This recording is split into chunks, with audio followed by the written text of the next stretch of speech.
Check, check, 1 2 1 2. Check, check, 1 2. I am back. I am back again. I am back. We have to look at what we have found. I don't know what happened with my bandwidth there, but I am back. Why Eric Dubay promoted all over the internet Satan worshiper and Mason Dell from Beyond the Imaginary Curve. I'll let that sink in for a minute.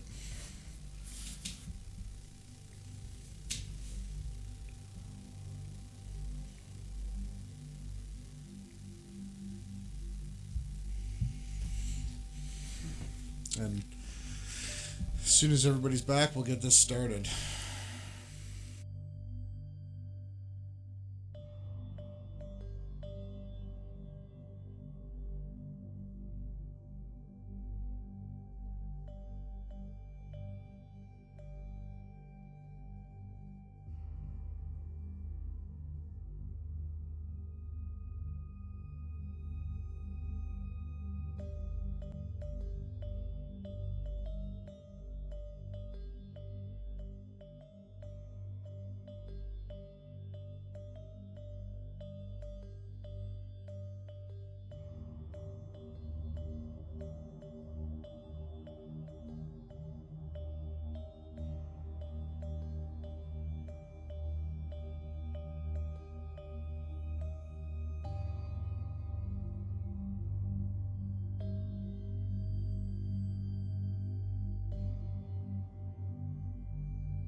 Welcome back, everyone. Welcome back to Event Skeptic Awake Souls Beyond Flat Earth live stream whenever we can.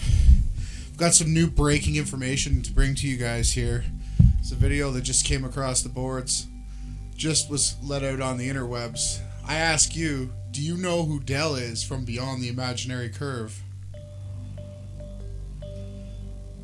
Does everyone know who he is? I do believe Eric Dubay was on his podcast, and Tim Osman is obsessed with him. He's constantly sniping him with my username, with old images from my account. And I think we just got another piece in the puzzle, as well as some tattoos. Some very interesting tattoos. Hey, Chevs _710. Yeah, I was trying to give everyone a minute to get back. My bandwidth got hit. You guys hear me loud and clear? Is it mic breathing, or do I need to adjust anything? Lord Stephen Christ is not Jesus Christ in the flesh. I'm sorry. You can hang out if you want, but we're not going to be talking any concave earth here. We're not going to be talking the El of the Elohim. We're going to be talking about a Satanist today. Someone who, in my opinion, there's no doubt in my mind that this person is a Satanist. I ask everybody in the chat again, do you know who Dell is from Beyond the Imaginary Curve? Sounds good? Okay. Let's get into this. I'm proud to bring you a brand new video exposing Satanists and fake flat earth shills. You can catch new and live information breaking all the time on Awake Souls and Event Skeptic. Don't miss it. We're always trying to bring you guys new information.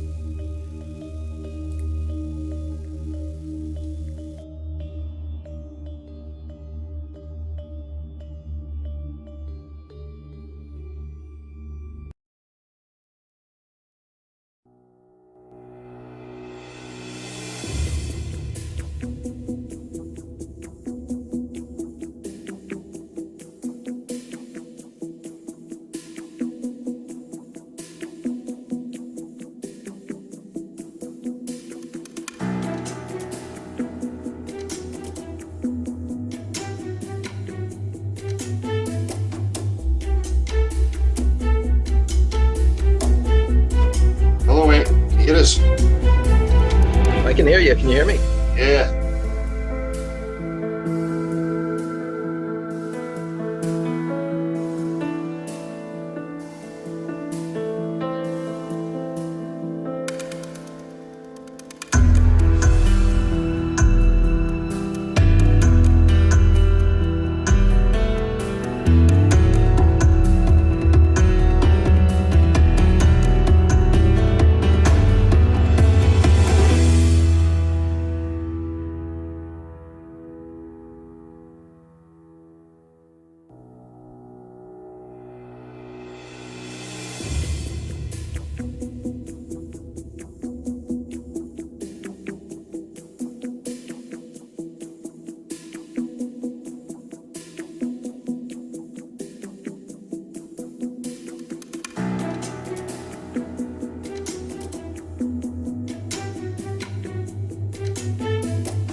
This is Greg Stewart with FreemasonInformation.com. Symbols and Symbolism. Ordo ad caos.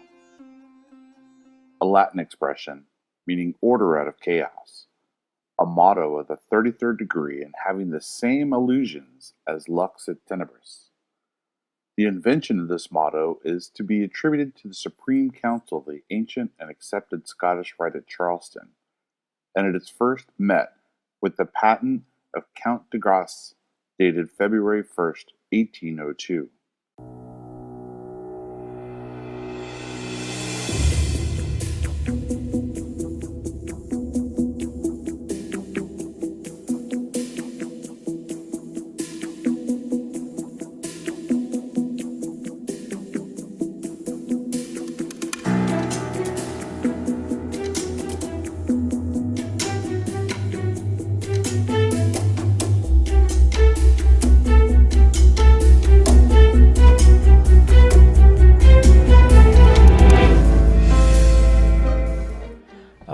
As part of the flag, you'll see the cross keys on that flag also.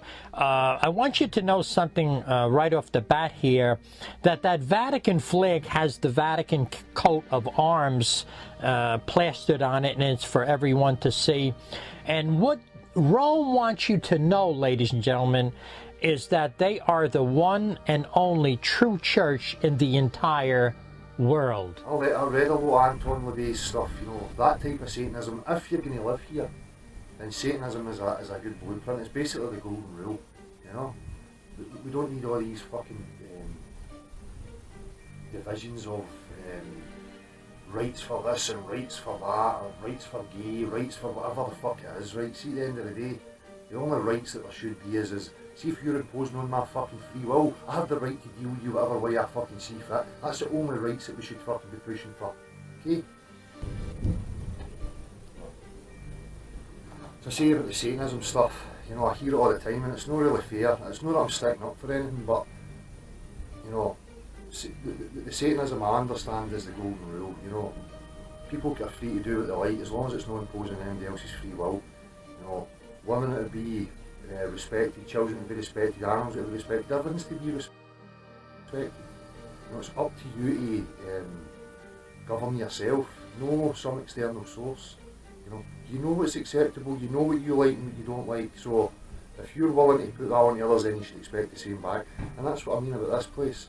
This place is full of predation. If you think this is a wonderful, amazing thing, then you've got fuck all to moan about. Just rejoice in it. You know?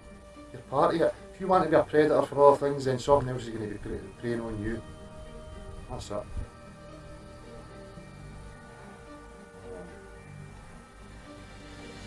Go and read some of these things. Read the Satanic Bible. I recommend a thing called The First Family of Satanism. It's on YouTube. It's an interview with Bob Larson, Nicholas Schreck and Zena LaVey, Anton LaVey's daughter.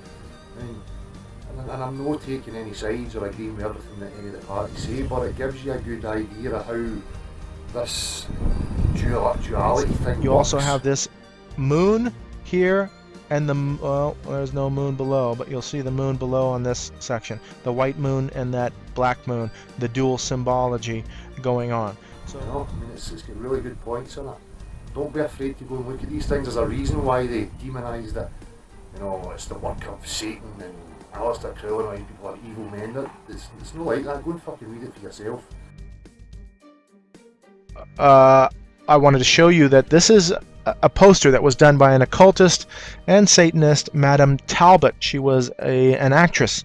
And when Aleister Crowley died, she made this poster for him, and it's riddled with all of this satanic symbolism, and one in particular I want to show you is the Baphomet. So you see this handwritten, or not handwritten, but stylized Baphomet, and you see this being here.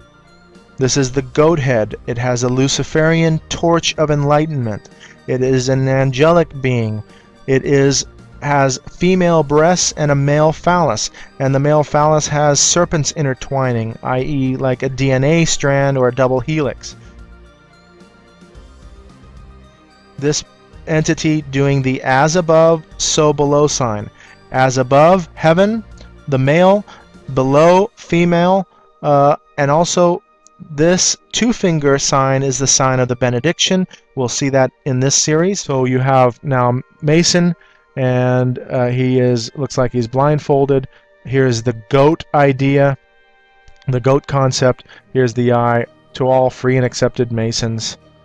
Now you can see here, these are essentially the pillars of Hercules, and you have the earth and the moon on there, and we'll see that counterfeit symbolism. This is a New Age emblem. You see Ordo Templi Orientis, and you see now some type of a creature. I don't know if that's even a goat, but the same similarities of androgyny, female breasts, angelic. You have these symbols around. INR, INRI, and I don't know, there's something cryptic about that. We see that in Catholicism on the top of the cross, but then we have the sun discs, winged sun discs of Egypt, unicorns, and all of this occult imagery.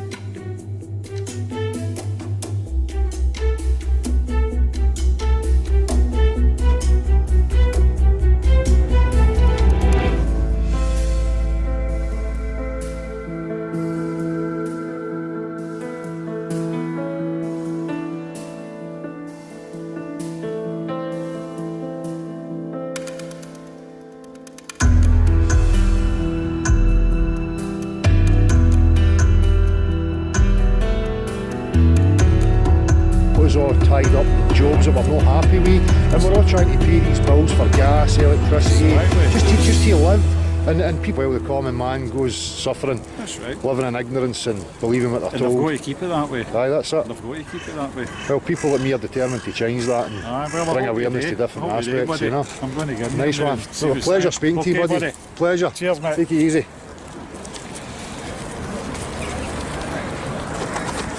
So, if anybody's, no guessed it yet, you know exactly where I am. I'm at Celtic Park in Glasgow.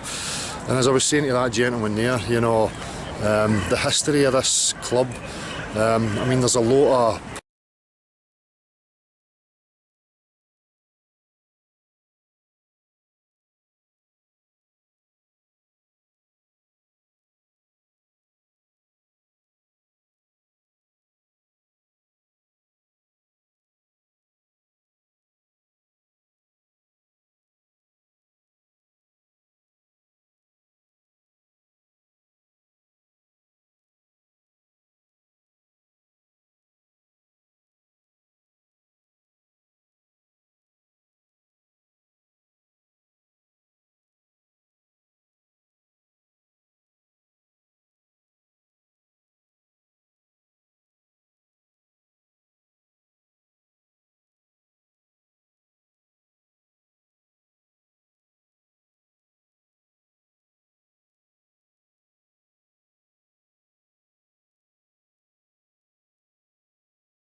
Wow. Wow, wow, wow, wow, wow. Wow. Wow, wow.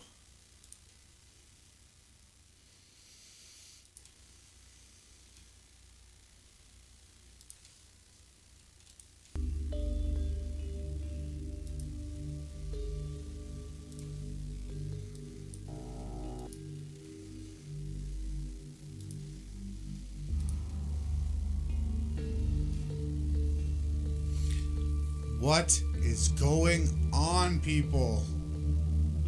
Can you believe this? Does everyone see what's going on here? Wow. Yeah,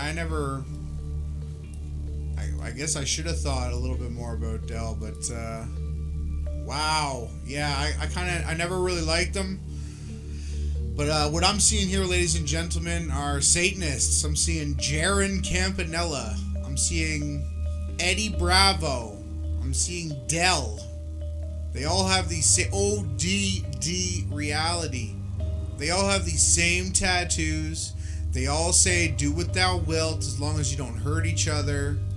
They're all reading straight out of the Leviathan Satanism book. It isn't really about worshiping Satan. It's all about embracing your individuality and treating others with respect. What does Jaron say? Be kind to each other. Don't lie to each other.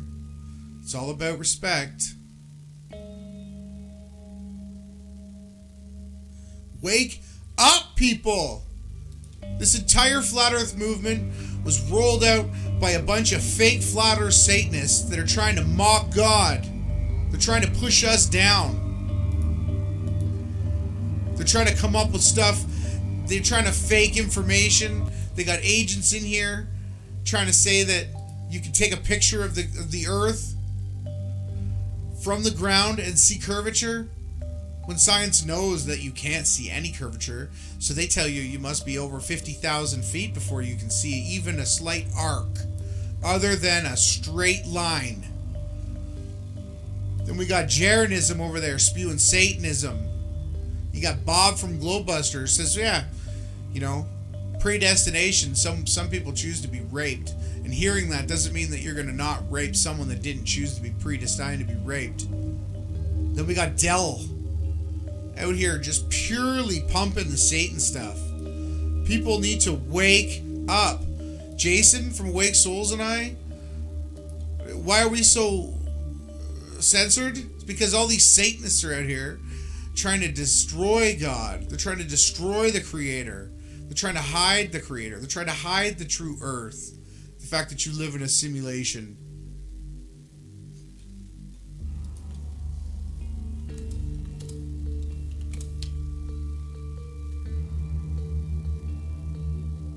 Am I the only one that sees this? Am I wrong to be upset that we're infiltrated by a bunch of Satanists who say we don't believe in God? I don't believe in God. We are all part of the collective consciousness as they read out of their satanic handbooks. Like, hello? What about GLOBEBUSTERS' first guest? Robertson Genius? A priest from the Vatican was on GLOBEBUSTERS to promote what? To promote Tim Osmond and John LeBon's theory that we live on a geocentric Earth, a ball. There's still curvature, ladies and gentlemen. If you go to Tim Osmond and John LeBon and anyone else that's running their COINTEL operation.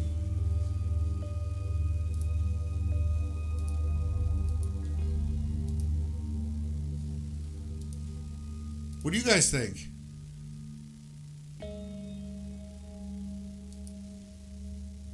Am I the only one that's mad?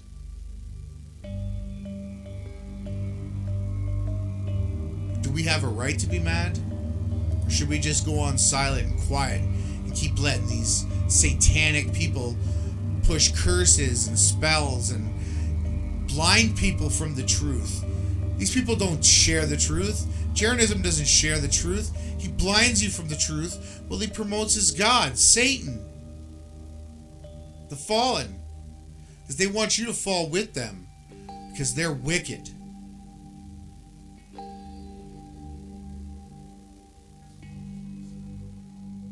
I don't play this again. It's just too good. Too good. I mean, it's too evil to not share with people.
This is Greg Stewart with FreemasonInformation.com. Symbols and Symbolism. Ordo ad caos.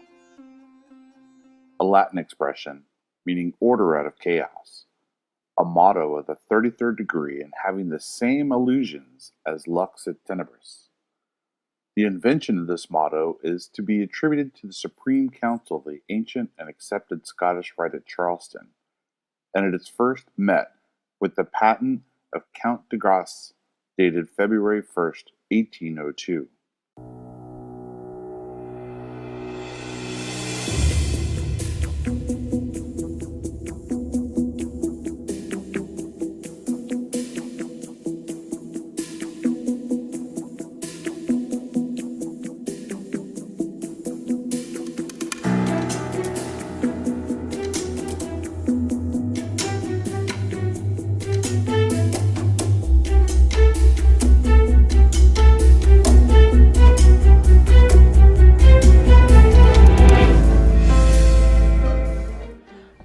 As part of the flag, you'll see the cross keys on that flag also. I want you to know something.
This is Greg Stewart with FreemasonInformation.com. Symbols and Symbolism. Ordo ad caos. A Latin expression meaning order out of chaos. A motto of the 33rd degree and having the same allusions as lux et tenebris. The invention of this motto is to be attributed to the Supreme Council of the ancient and accepted Scottish Rite at Charleston, and it is first met with the patent of Count de Grasse, dated February 1st, 1802.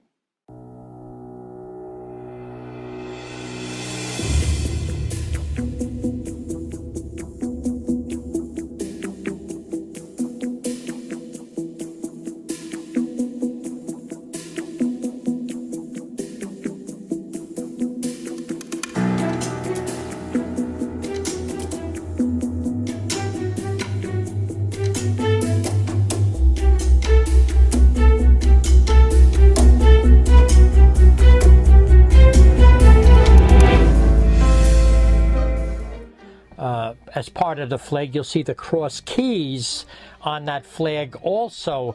I want you to know something right off the bat here, that Vatican flag has the Vatican coat of arms plastered on it, and it's for everyone to see.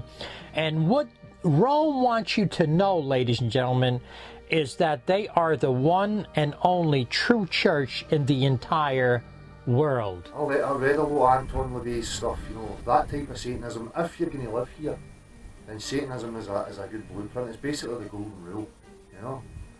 We don't need all these fucking divisions of rights for this and rights for that, or rights for gay, rights for whatever the fuck it is, right? See, at the end of the day, the only rights that there should be is see, if you're imposing on my fucking free will, I have the right to deal with you whatever way I fucking see fit. That's the only rights that we should fucking be pushing for. Okay? To say about the Satanism stuff, you know, I hear it all the time and it's not really fair. It's not that I'm sticking up for anything, but, you know, the Satanism I understand is the golden rule. You know, people are free to do what they like as long as it's not imposing anybody else's free will. You know, women are to be respected, children to be respected, animals to be respected, everything's to be respected. You know, it's up to you to govern yourself, know some external source. You know what's acceptable, you know what you like and what you don't like, so if you're willing to put that on the others, then you should expect the same back. And that's what I mean about this place. This place is full of predation. If you think this is a wonderful, amazing thing, then you've got fuck all to know about. Just rejoice in it. You know? You're part of it. If you want to be a predator for other things, then something else is going to be preying on you. That's it.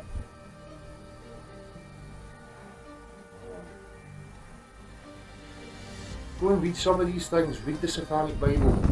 I recommend a thing called The First Family of Satanism. It's on YouTube. It's an interview with Bob Larson, Nicholas Schreck and Zena LeVay, Anton LaVey's daughter. And I'm not taking any sides or agreeing with everything that any of the parties say, but it gives you a good idea of how this duality thing You works. also have this moon here, and well, there's no moon below, but you'll see the moon below on this section. The white moon and that black moon, the dual symbology going on. So, You know, I mean, it's got really good points in it. Don't be afraid to go and look at these things. There's a reason why they demonised it. You know, it's the work of Satan and Aleister Crowley and all these people are evil men. It's not like that. Go and fucking read it for yourself. I wanted to show you that this is a poster that was done by an occultist and Satanist, Madame Talbot. She was an actress. And when Aleister Crowley died, she made this poster for him, and it's riddled with all of this satanic symbolism. And one in particular I want to show you is the Baphomet. So you see this handwritten, or not handwritten, but stylized Baphomet, and you see this being here. This is the goat head. It has a Luciferian torch of enlightenment. It is an angelic being. It has female breasts and a male phallus, and the male phallus has serpents intertwining, i.e. like a DNA strand or a double helix. This entity doing the as above, so below sign. As above, heaven, the male, below, female, and also this two-finger sign is the sign of the benediction. We'll see that in this series. So you have now Mason, and looks like he's blindfolded. Here's the goat idea, the goat concept. Here's the eye to all free and accepted Masons. Now you can see here, these are essentially the pillars of Hercules, and you have the earth and the moon on there, and we'll see that counterfeit symbolism. This is a New Age emblem. But you see Ordo Templi Orientis, and you see now some type of a creature. I don't know if that's even a goat, but the same similarities of androgyny, female breasts, angelic. You have these symbols around. INR, INRI, and I don't know, there's something cryptic about that. We see that in Catholicism on the top of the cross, but then we have the sun discs, winged sun discs of Egypt, unicorns, and all of this occult imagery.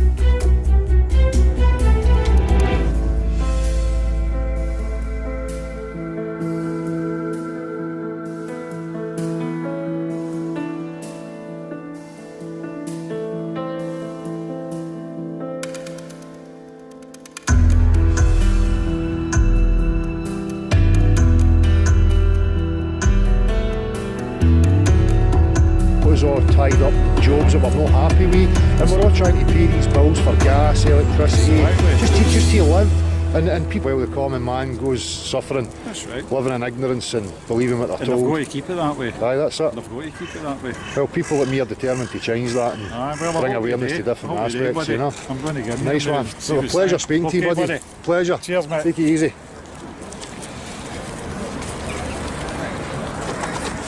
So, if anybody's, no guessed it yet, you know exactly where I am. I'm at Celtic Park in Glasgow. Okay, I should be coming through. Yeah, Chevs, 710, the message when I handed out the wrenches, I said, if you guys even feel that someone is in here lying or shilling or trolling, block them right away. This is a spiritual war, and the battle of information is being waged here on YouTube. I don't know if you guys are aware of this, but at the Event Skeptic and Awake Souls channels, we've been fighting this battle for well over a year, head strong. And today, this is breaking. I didn't research Dell. I don't know if ladies and gentlemen, I want everyone to know that all the flat earthers have been subtly mind controlled. Yes, the earth is a flat plane, and yes, we can figure out where we live. Our creator loves us. We have to love him and keep his commandments, and he shares stuff like this with us, right? Like, what we do here is we try to bring you guys breaking truth research. We try to come up with proofs and flat earth visual observations that we can all share. Shout out to all the boys from Ontario, born and raised myself. But now I'm screaming out of Austin, Texas right now. I am so beyond worked up, ladies and gentlemen. I am so sick of these Satanists. I pray. People always say that, well, you shouldn't be a rapture person or this or that. Well, yes, we at Beyond Flat Earth, we want to be raptured. We don't want anything to do with these Satanists. Do what thou wilt, as long as you don't hurt anyone else. Except, the only problem here is they don't care about God. They don't care about the person who created this. If you're on the flat earth, you need to know that the flat earth was created. Then you need to ask yourself, who created it? Then you need to ask yourself maybe why, and what is your reason for being here? Is your reason for being here on this earth to go to work 9 to 5, 7 days a week, pay your bills, and go along with the cable television and the boob tube? Are you here to seek truth? Okay, and then if you are here to seek truth, you need to know that the truth is power. The truth is knowledge. See, none of these Satanists have any power over me. They've tried, Jaren and IPS tried some stupid spell, and I binded them. Any Christian who believes in the Creator and keeps the commandments of God, they can bind up any demon. I bind up any demon listening now or in the future from ever harming anyone else or themselves, and I do that in the name of Yahawashi, and I can do that whenever I want, and you will see me doing that, people. You could think I'm crazy or whatever, but I believe we are from the light, the place where the light came into being on its own accord and manifested itself. And that is what we are here to do, is to call out these Satanists. I'm not saying we're supposed to go around murdering people, but we need to stand up against cult teachings and cult groups and Satanists. And no, we are not a part of a cult. We are a part of the light. We are all made of light, right? I don't know what they worship, but it's better not to worship in men, and it's scary to hear the similarities between Jaren, Dell, ODD.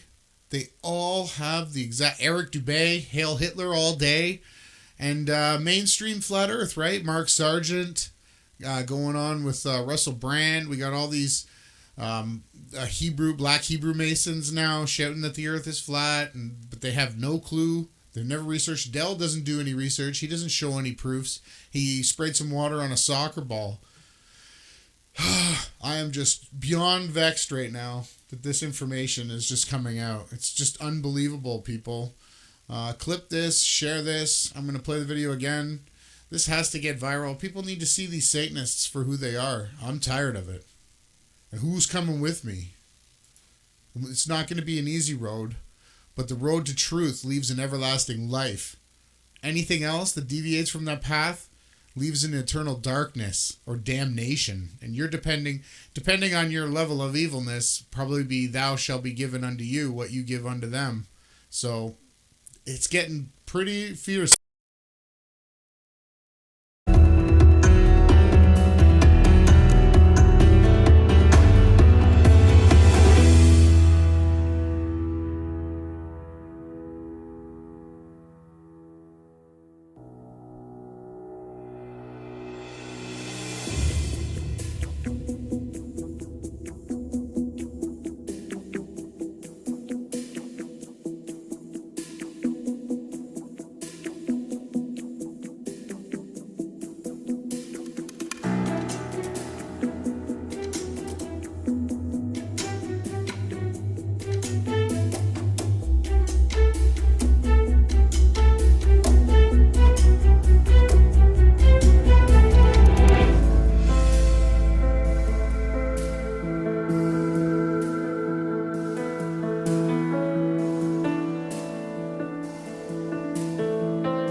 This is Greg Stewart with FreemasonInformation.com. Symbols and Symbolism. Ordo ad caos.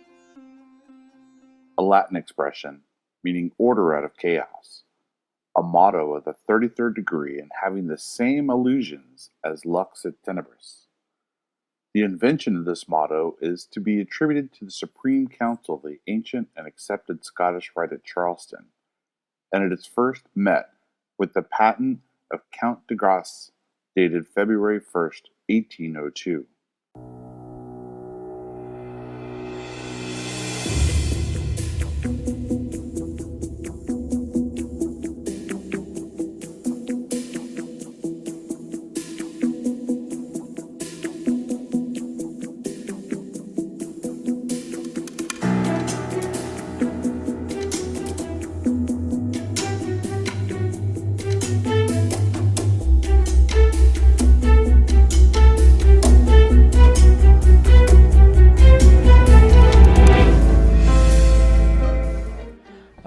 As part of the flag, you'll see the cross keys on that flag also.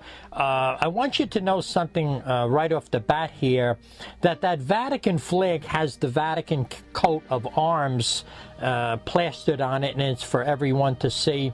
And what Rome wants you to know, ladies and gentlemen, is that they are the one and only true church in the entire world. I read a lot of Anton LaVey's stuff, you know, that type of Satanism. If you're going to live here, then Satanism is a good blueprint. It's basically the golden rule, you know. We don't need all these fucking divisions of rights for this and rights for that, or rights for gay, rights for whatever the fuck it is, right? See, at the end of the day, the only rights that there should be is see, if you're imposing on my fucking free will, I have the right to deal with you whatever way I fucking see fit. That's the only rights that we should fucking be pushing for. Okay? So say about the Satanism stuff, you know, I hear it all the time and it's not really fair. It's not that I'm sticking up for anything, but, you know, the Satanism I understand is the golden rule, you know. People are free to do what they like as long as it's not imposing anybody else's free will. You know, women to be respected, children to be respected, animals to be respected, everything's to be respected. You know, it's up to you to govern yourself, no some external source. You know what's acceptable, you know what you like and what you don't like, so if you're willing to put that on the others, then you should expect the same back. And that's what I mean about this place. This place is full of predation. If you think this is a wonderful, amazing thing, then you've got fuck all to moan about. Just rejoice in it. You know? You're part of it. If you want to be a predator for other things, then something else is going to be preying on you. That's it.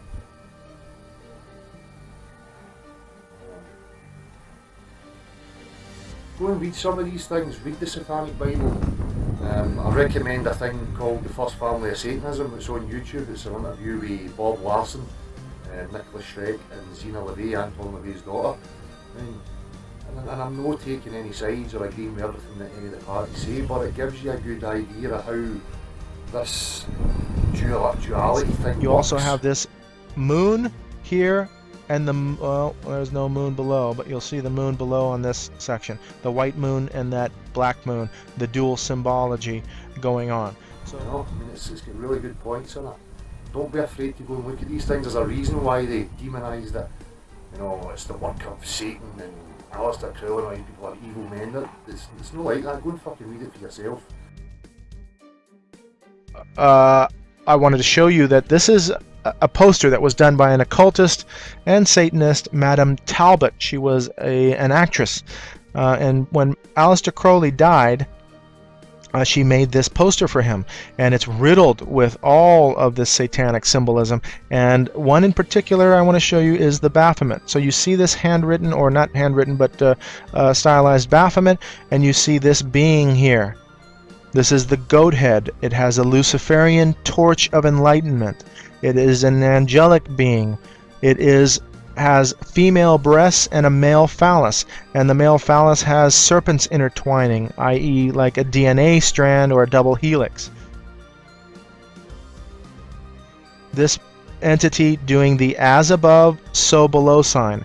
As above, heaven, the male, below, female, and also this two-finger sign is the sign of the benediction. We'll see that in this series. So you have now Mason, and looks like he's blindfolded. Here's the goat idea, the goat concept. Here's the eye to all free and accepted Masons. Now you can see here, these are essentially the pillars of Hercules, and you have the earth and the moon on there, and we'll see that counterfeit symbolism. This is a New Age emblem. You see Ordo Templi Orientis, and you see now some type of a creature. I don't know if that's even a goat, but the same similarities of androgyny, female breasts, angelic. You have these symbols around.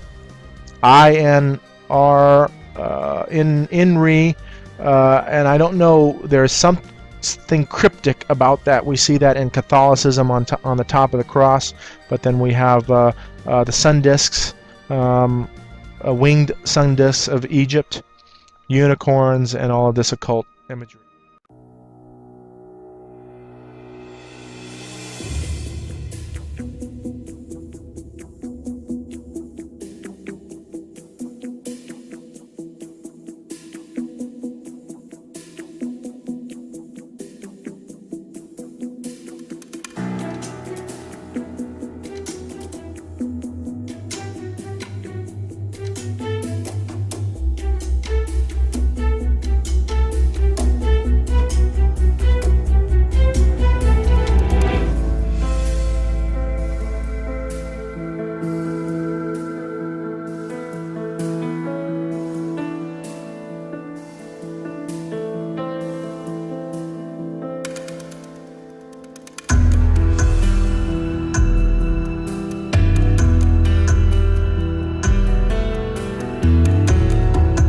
All tied up in jobs that we're not happy with, and we're all trying to pay these bills for gas, electricity, just to live. And people, well, the common man goes suffering, That's right. living in ignorance and believing what they're And told. they've got to keep it that way. Aye, that's it. They've got to keep it that way. Well, people like me are determined to change that and bring awareness to different aspects, you know. I'm going to give Nice one. Well, a pleasure speaking to you, buddy. Pleasure. Cheers, mate. Take it easy.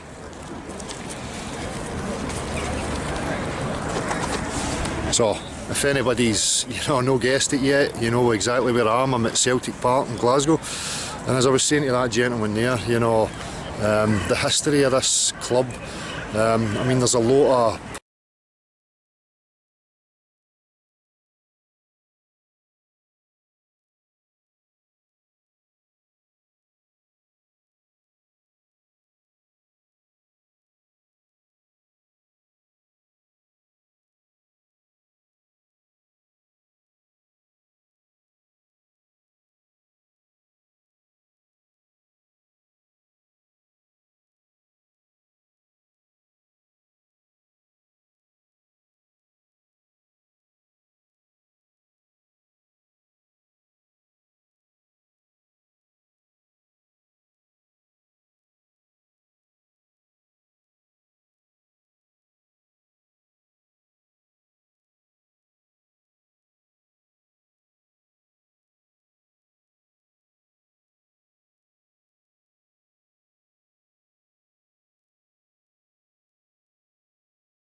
I don't know if I'm coming through. I don't know if the chat can hear me. But this is just craziness. Am I the only one out here that this is just craziness? I don't know if, can you guys hear me? You guys out there? No sound? No sound? Can you guys hear me now? This is unbelievable. You guys see what's going on here? February 1st, 1802. Can you hear me? Am I coming through? Check, check. Check. Check, check. Can you guys hear me? I should be coming through. Voice meter. I already donated. Okay, you can hear me. Okay, cool. So what does everyone think of that? You guys okay with Satanists? Satanists running everything nowadays? I'd like to know what y'all think. Are we supposed to just lie down and let them do what they want? Or are we supposed to stand up? You know, that's what I want to know. What do you guys think? You think it's okay for Dell to be a Satanist and promote lies and deception and try to act like he's leading the flat earth? Yeah, how long? How long do we have to sit here? How long until the creator says, now, go? No sound? No sound. Should be lots of sound.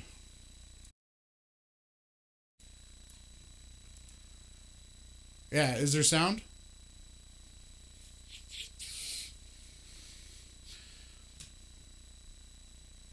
I'm fired up. I've had enough of this. These Satanists, man. Come on, Dell. You're out here promoting do what thou wilt. If you guys know that the earth, well, you know what? I think they know the earth is flat, and it's Hasatan is who they follow. They don't follow the creator. I don't. It just really makes me angry because, you know, we're not supposed to be out here calling out Satanists. We're not allowed. We get mocked. We get ridiculed. We get censored. They get promoted. You know, Eric Dubay, hail Hitler all day. They get promoted too. Like, how is this acceptable? Who else is going to say that, you know, it's time that you go. The Satanists go. We need a separation from them. I don't see. Look at Jaron. Be kind to everyone. Do what thou wilt. You know, let's praise Leviathan. And Lucifer is not the bearer of light. He was cast down. He was as high as the bearer of light, and he was then cast down. Lucifer never meant Satan. It's a totally different name, people. You have to do some research. Hasatan, Azazel is the one that all sin is ascribed to.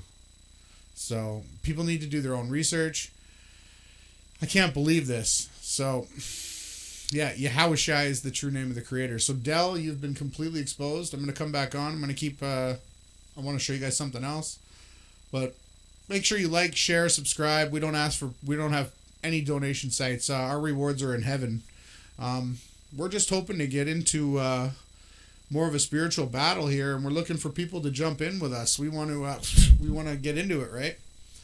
We're tired of these Satanists running society, running our school systems, running our governments. It's time the people here who are ready for peace and for free energy and for a sustainable free life where we just do the work that we have to, you know, support our families and not have to constantly be held down by the weight of the tax man and by the police who come knock on the door to evict you for the other tax man. We're tired of it. We're tired of the Satanists. They come out here, they fake like they're into the flat earth. They don't care about the flat earth. Eric Dubay probably doesn't give a crap about the flat earth. They mock the creator. They mock his creation. Look, they put an ice, they show you one picture of an ice wall. One picture. There's a picture of an ice wall. He's got, you know, 100 or 1,000 flat earthers running around saying we live inside of a giant ice wall. Like, I think it would be a little bit more obvious than one person saying one picture.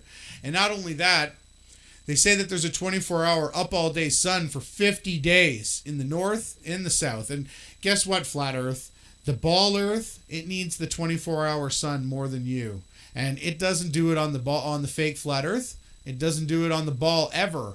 We need 50 days in the bottom, in the Antarctic, above the horizon. Someone has to take a compass. Here it is. Here's the way to prove me wrong, that I'm a liar. Prove me to be a liar, okay? Take a compass, right? You have to stay up for 24 hours. I'm really sorry. This is what the truth is. If I can get up there at some point, I'll go up there and do this myself. Take a compass, right? Start your cell phone. Show the sun. Show the compass. Hour 1.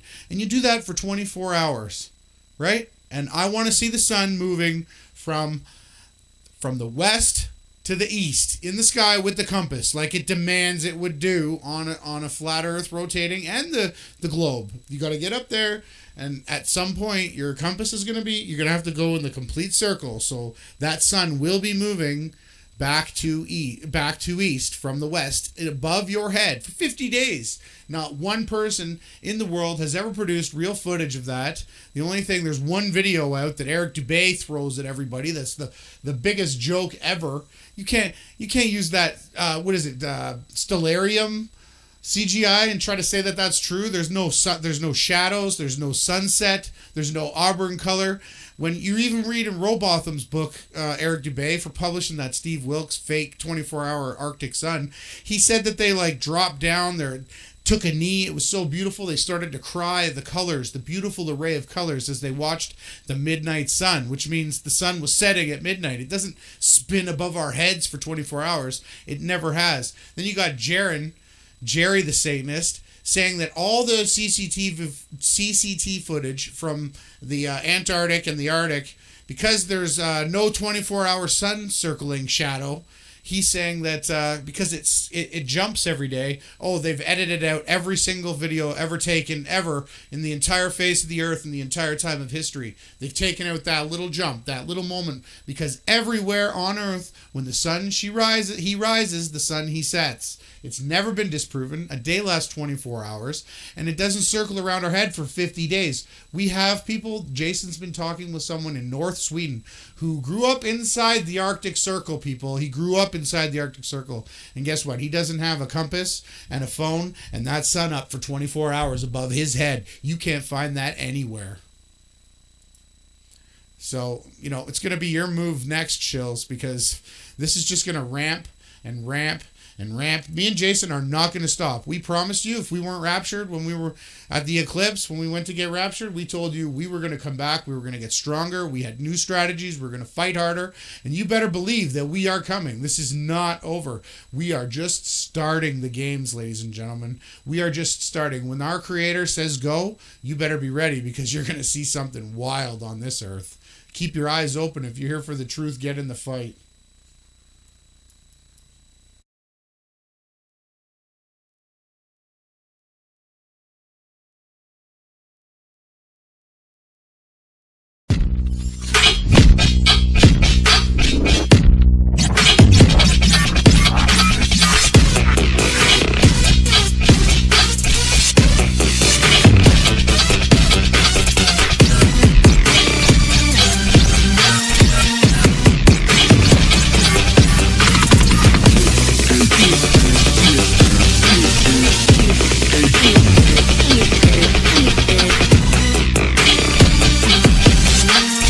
Nonprofit educational fair use in compliance with Title 17, Section 107 of the United States Copyright Code. Federal law allows citizens to reproduce, distribute, or exhibit portions of copyrighted motion pictures, video media, or video discs under certain circumstances without authorization of the copyright holder. This infringement of copyright is called, quote, fair use, end quote, and is allowed for purposes of criticism, news reporting, teaching, and parody. Something that's been plaguing our community for a while, which is finger pointing and a witch hunt. Something that's been plaguing our community for a while, which is finger pointing and a witch hunt. 10/26/2017. Welcome to the witch hunt. Event Skeptic here with a super important video for everyone. We need to stand up. We need to call these shills and agents and everything that they are. We need to expose and call them out. This can't continue. These enemies sneak in behind our lines and cause nothing but mayhem. In this video, I'm going to lay out all the evidence you will ever need to know that these agents aren't here for the truth. Works at night. He's out here on the street while we're all asleep.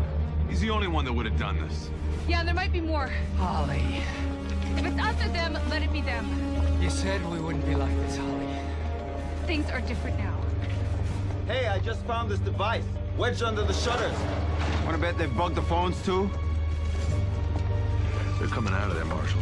One way or another. There has to be another explanation. Then why don't you tell us what that is?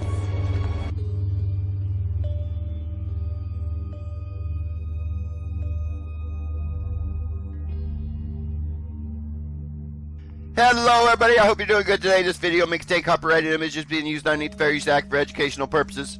As you all know, yesterday Patricia screen shared her emails with us.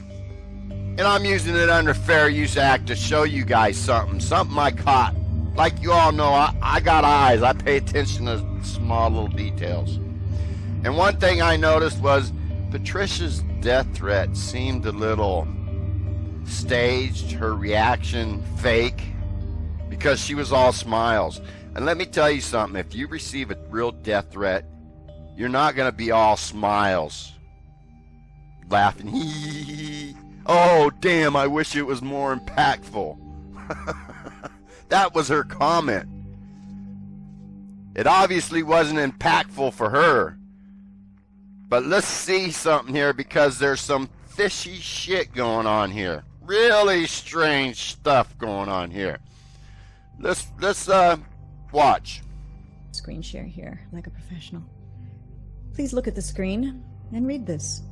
These are the kind of things that I receive. From Mystic Warrior, Southern Hostility at mail.com. Headline conference. Good evening, Patrick. See you at the conference when I sneak up behind you and plunge a 45 centimeter in your neck. It'll be your last day, I promise. You dumb traitor slut. I'll show you.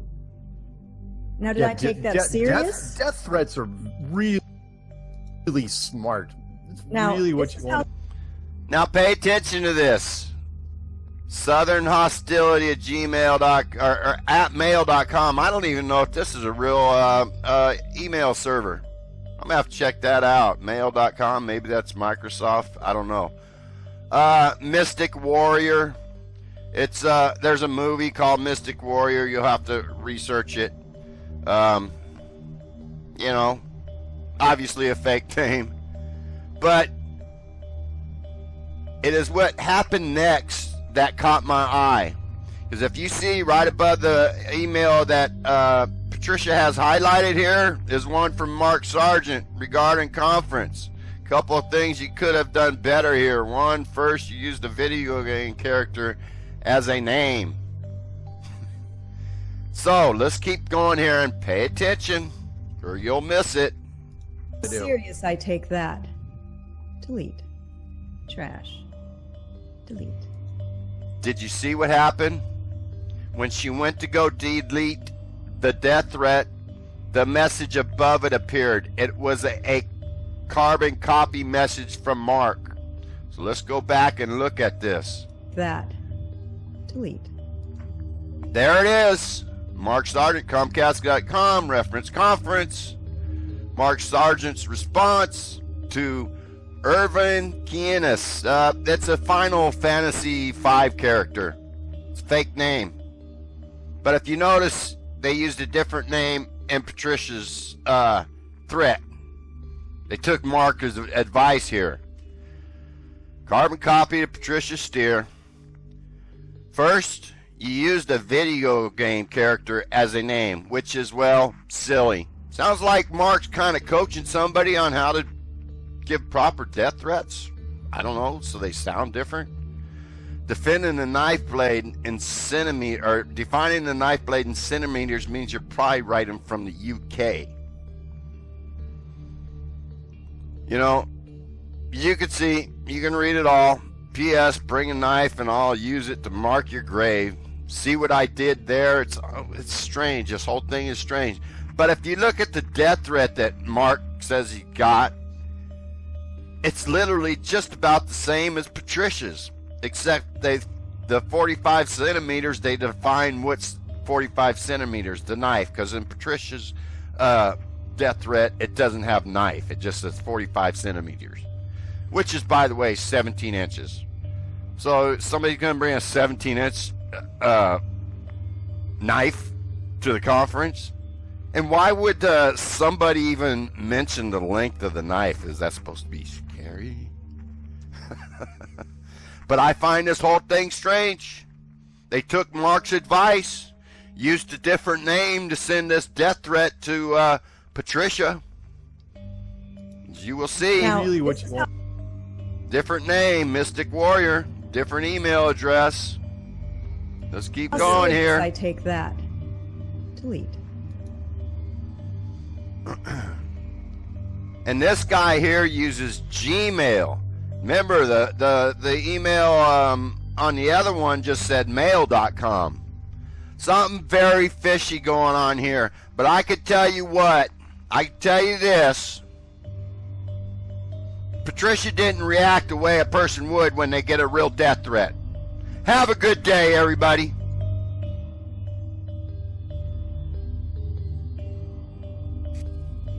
Oh, please, Pat.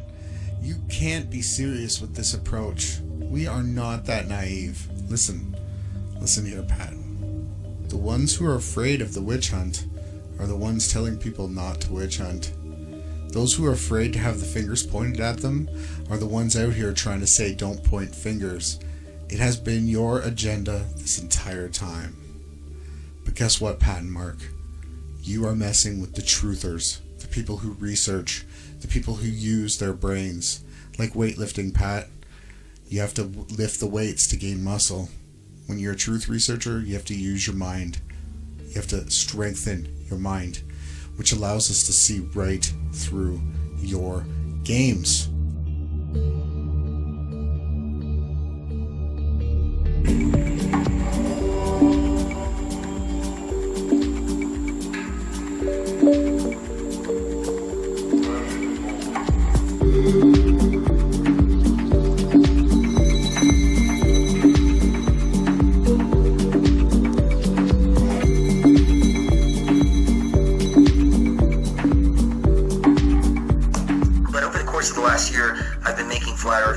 I've been posting to my Facebook channel.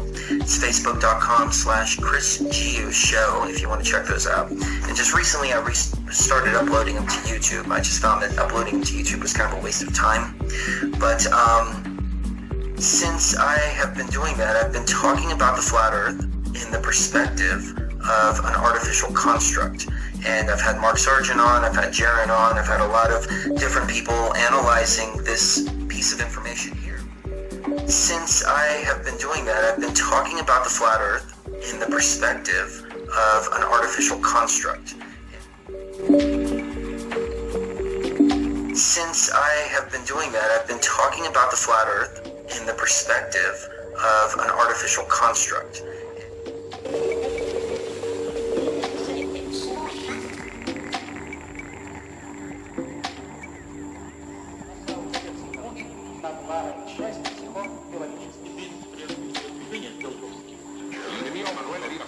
Syndicated by them. We've got a few AM and FM affiliates. We've got satellite. We're on satellite. So, we're on satellite. The flat earthers will get that.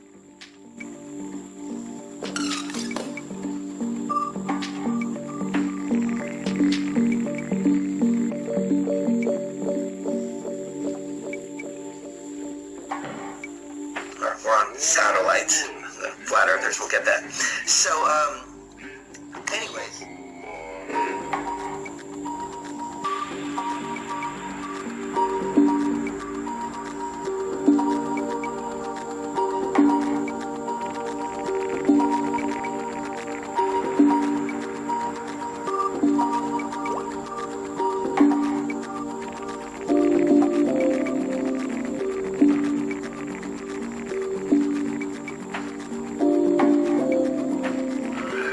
Since I have been doing that, I've been talking about the flat earth in the perspective of an artificial construct.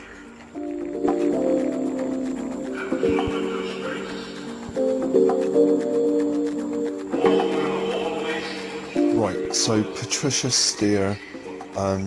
Patricia Steer's dad and grandfather owned the radio station WKMI Radio. WKMI radio station is licensed to Kalamazoo, Michigan.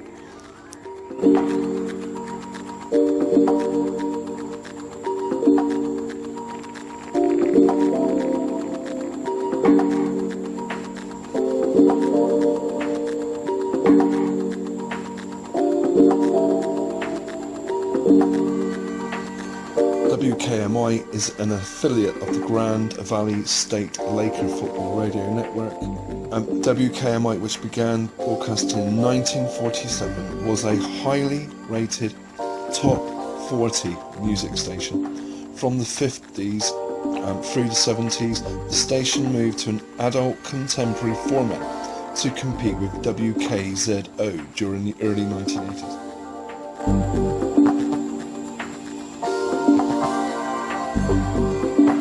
And then switched to its current talk format in 1990 as the Persian Gulf War created a boom for talk radio. So she has a history in the family from talk show radio. The area of man's cosmic existence. A FM sister at 106.5 was added in 1964. WKMI FM is now WVFM and no longer co-owned. KMI Radio has a sister company, sister radio station, WVFM Radio. WFM Radio, known simply as FM 106.5, blah blah.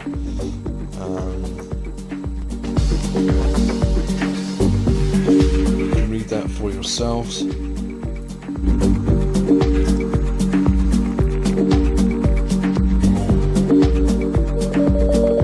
Sister companies associated. These are other stations associated to Pat Steer's dad's company. Here's another one, WKZO Radio.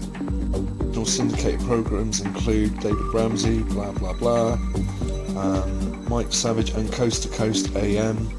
You know, you can read this for yourselves, but this does. Okay, I gotta pause it there. I don't know what's going on here. No problem, Mike. Always available when you are, man. I know Jason was able to get Blue Blood.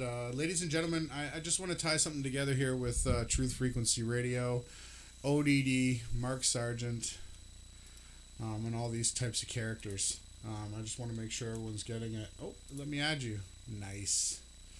Perfect. Now I can add to go like this, like this. I'm just an average dude just trying to get by with the tools that I'm given. I believe in the Creator, and I believe in humans. We can do anything if we have the love of the Creator. Where are you? I just added you. I got Eric. See if Blue Blood finds his way on. You might have to accept me. And then I can add you. So yeah, everyone. What do we have? 1447. Okay, no, I can invite him. Boom. I don't know if he's wants to go on camera. Hey, we've been joined by a guest. Hey, Ronnie.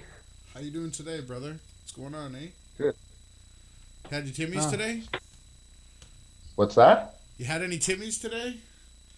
I don't drink Timmy's, no. No? That's probably No, for the better, right? I only drink homemade coffee. I find it's ridiculous to sit in 15-minute lineups for a cup of coffee. Well, yeah, you can find certain places that don't take as long. Oh, if I'm going on a long drive, I take a thermos and I'll fill it up at a Shell station.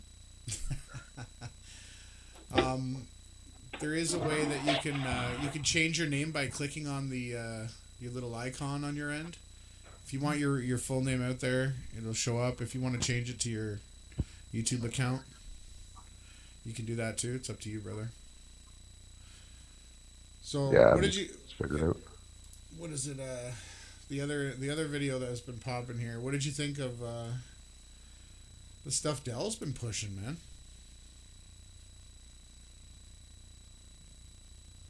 Did I lose you?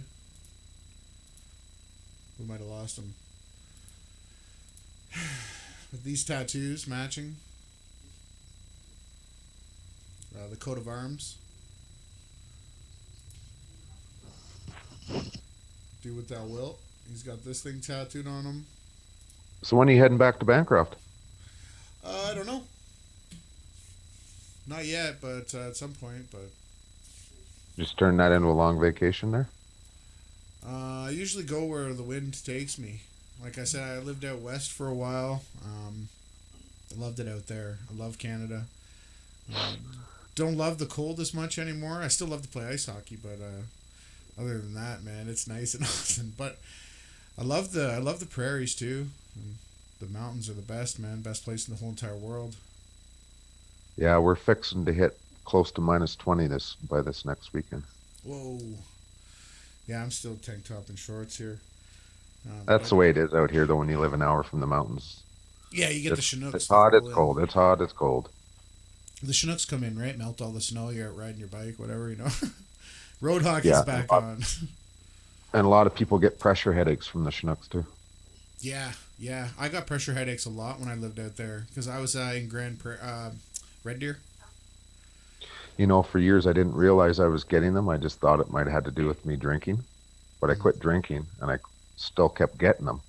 Still. Then I haven't taken a pill now for about 3 years for a headache, and I don't get them very rarely now. That's good. Very rarely do I get a headache now. Yeah, that's really good, man. I also lived out in a few places in BC. I love Maple Ridge was my favorite out in the Golden Years. It was beautiful living on a mountain, man.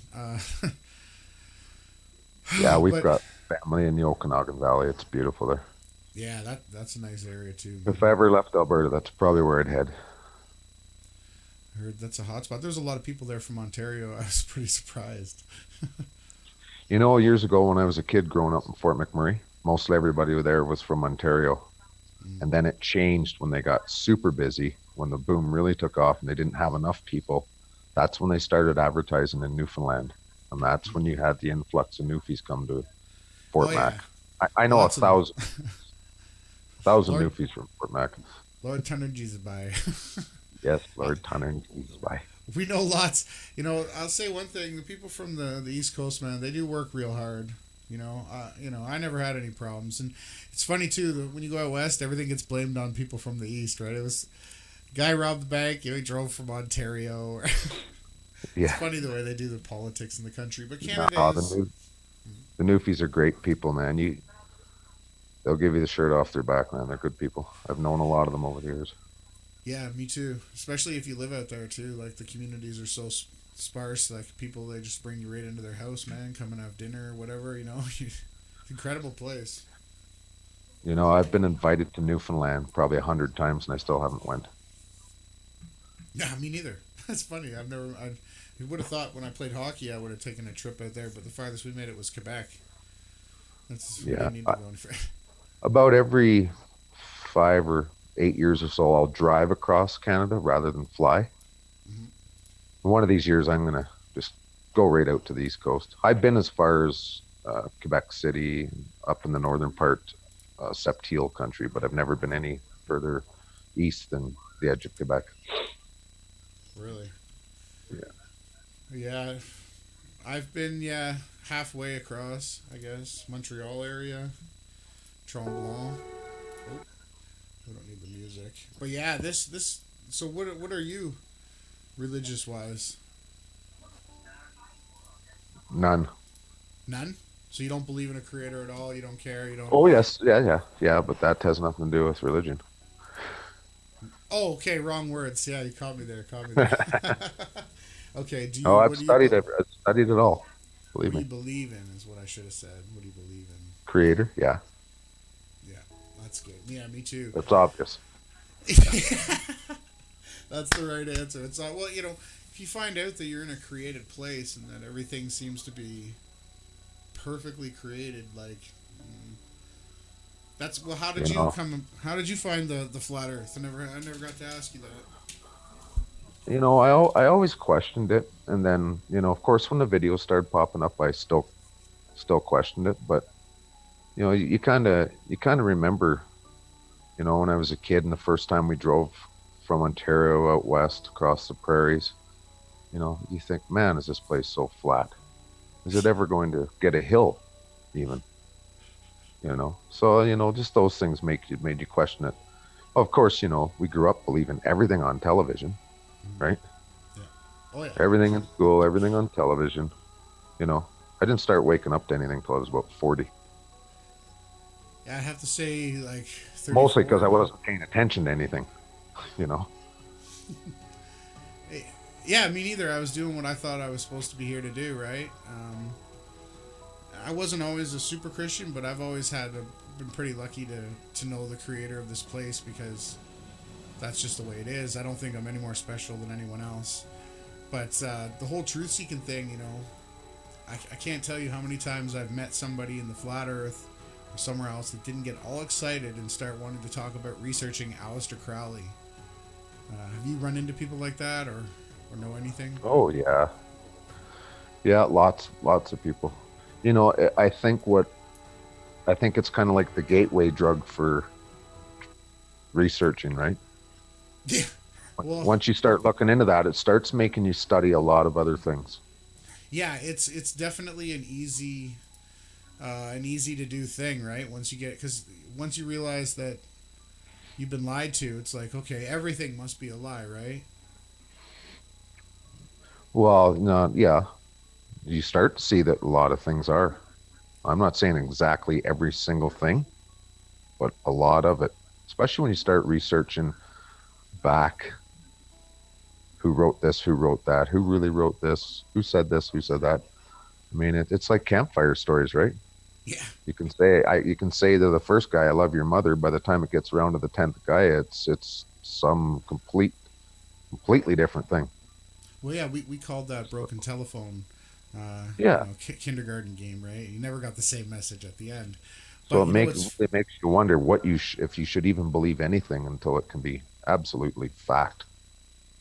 Yeah, well, you know what? That's how I became super powered in my scriptural studies, because I started finding all these books that weren't in the Bible, and they started running parallel with the Bible, and then going 10 steps further, more dark, more truthful, more violent, more everything. And I started to notice a language, and I guess Apocryphal 1970 really helped me as well. He pointed out the language to me, and then I really keyed in on it, finding that there were words and phrases that matched, and it didn't matter which transliteration that you put the words to, it still actually ends up exactly the way that the scripture said it should.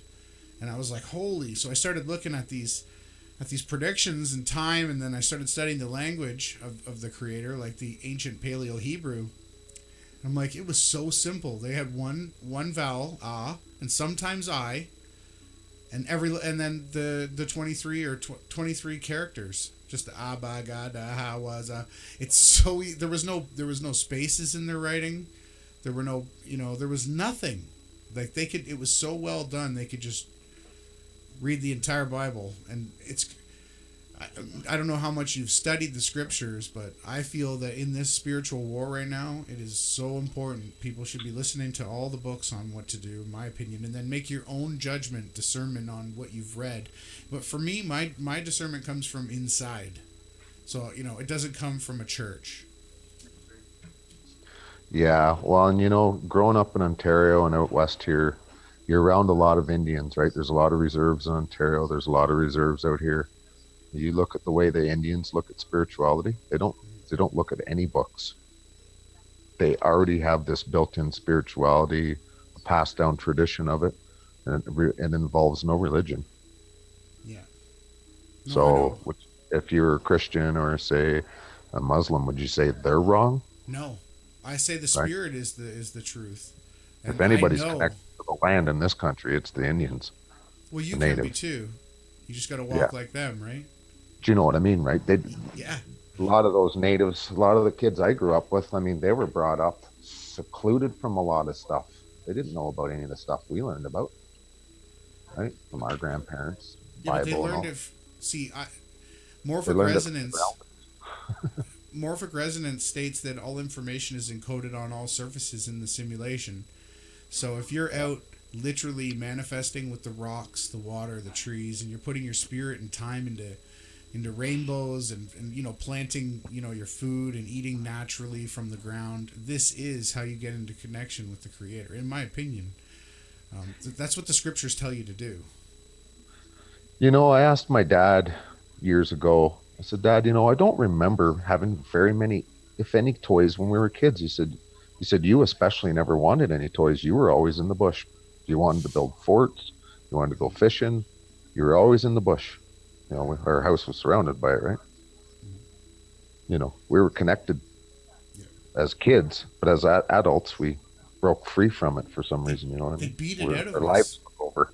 Yeah, almost. Indoctrination, man. They just smash it out of us. Instead of telling us that you could be superheroes, they mock it. They tell you don't have any connection. The rocks are dead. But then in the scriptures, it tells you the rocks can minister to you. They can speak the word of the Creator to you. The rocks, the trees, it says it right in the book.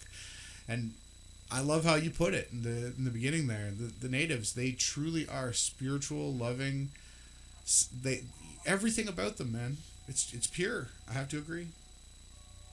Yeah, and then through a few deaths in our family, we found out that we actually had Métis in our family as well. So we've got a bit of Indian in all of us, probably, right?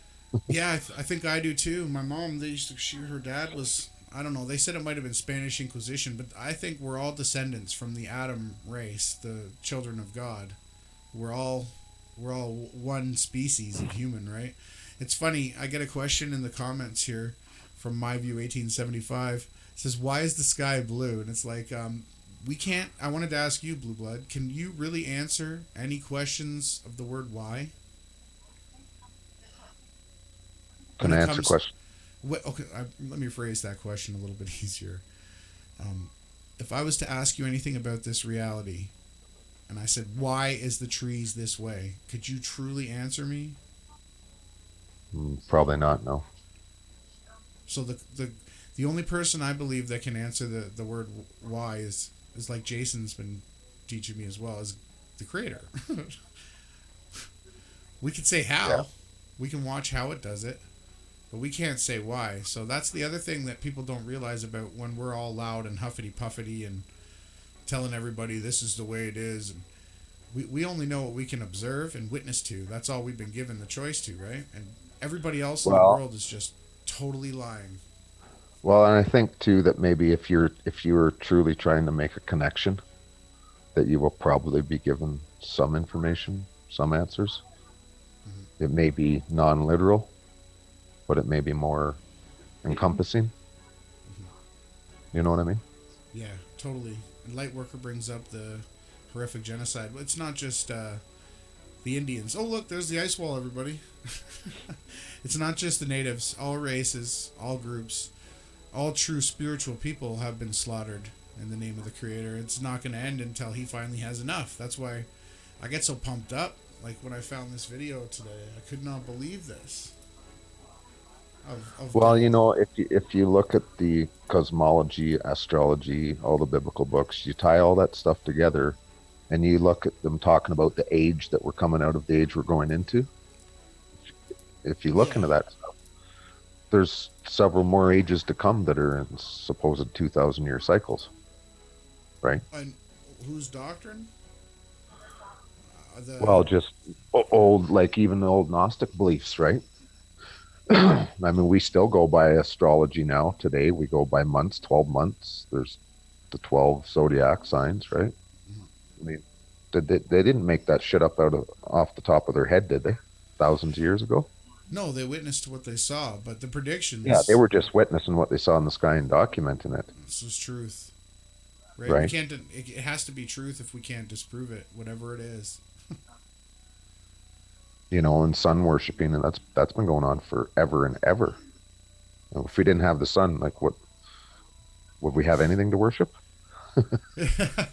Well, yeah, right? then you can. I started sun gazing last year, and I'll tell you, it does things to you. Yeah, it's. I think it energizes you.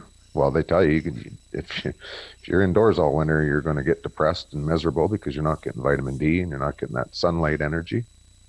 So I thought I'd try it last year. I started sun gazing. I'll tell you, it gives you energy. Yeah, I don't know that it necessarily gives me information, but when we were going to the eclipse, we were training. I was training my eyes.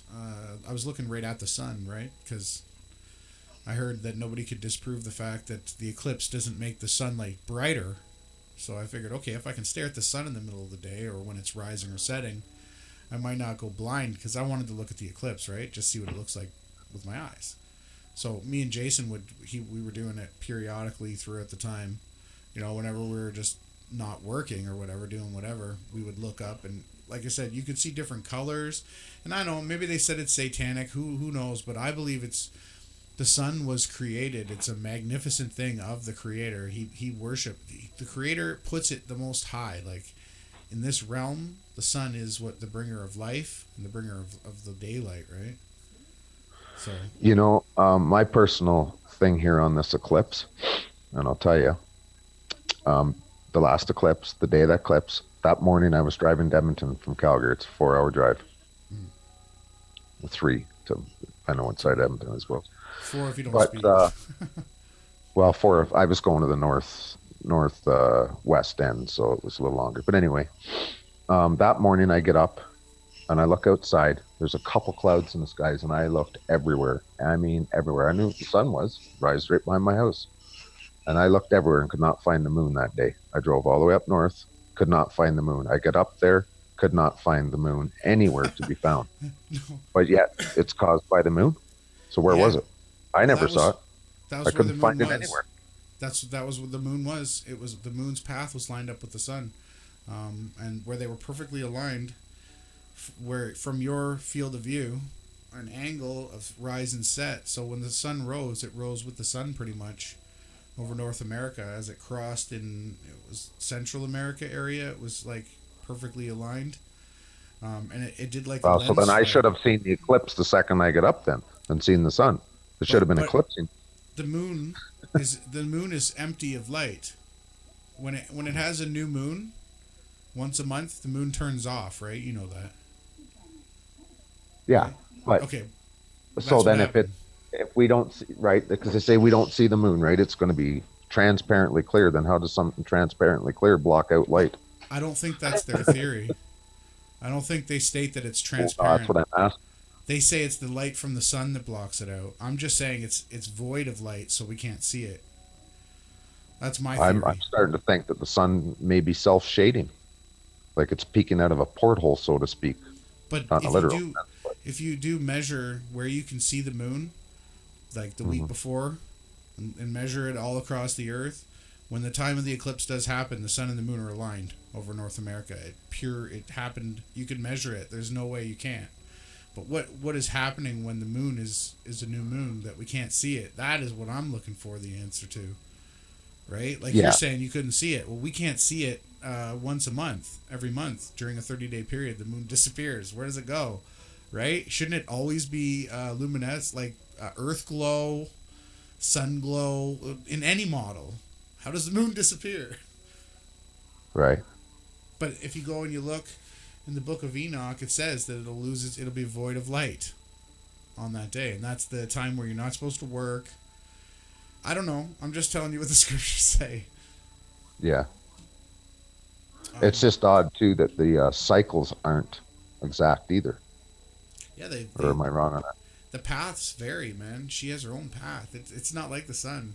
The moon actually circles half the month up, going to the north, and then it circles half the other month down south, going the other way. So it like winds across the earth like a fishing line, you know, or you wind up a hose.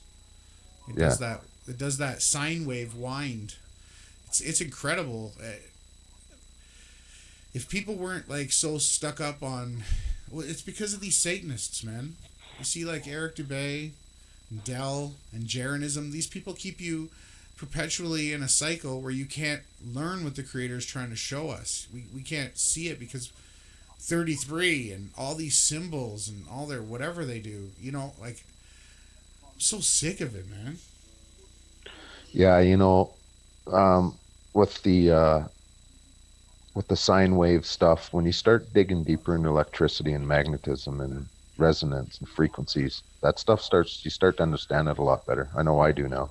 That's what I've been really studying the last few years, is all those things, right? Yeah.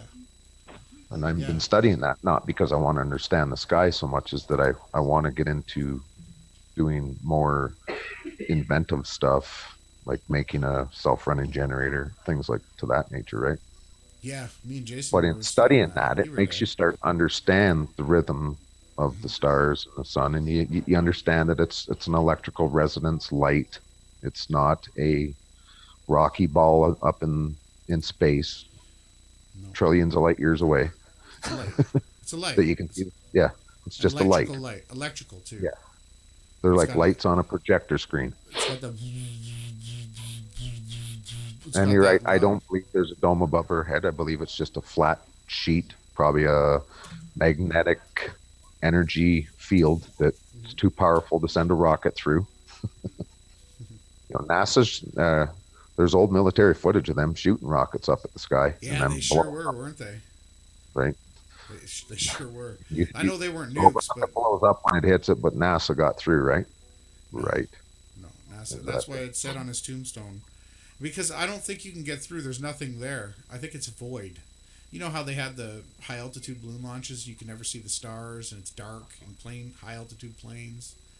There's nothing up there, man. Why would you waste any more space?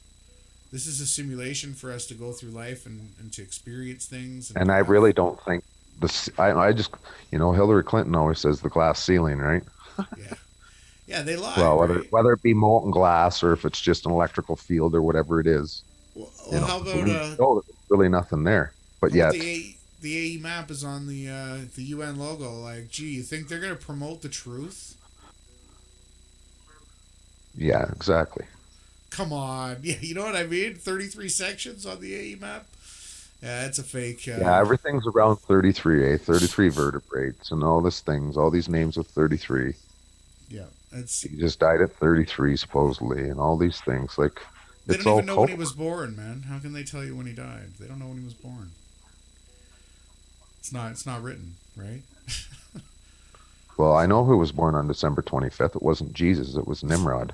Mithra was the one Nimrod. before. Nimrod as well, yeah. It's probably all the same character. Azazel. Yeah. Could have been Azazel. Oh, well, I believe that it could have been, that was the time of tribulation. Everything kind of, have you ever heard of how do I say it? Retro causality? Yeah. So you could basically consider me a retro causality Christian, because I believe that the creator of the simulation actually is like working it out backwards through time, and he's able to do it. And I don't know if the Mandela effect is all real and what parts of it, but there's something going on where it's like, where I feel that retro causality thing happening. Maybe he's gonna, Jason from Awake Souls stated, I was gonna ask you what you thought. Maybe the speed of the simulation gets cranked up at the end because people are just had enough of the Satanist system, you know? Well, look how fast technology's come online now. It's insane.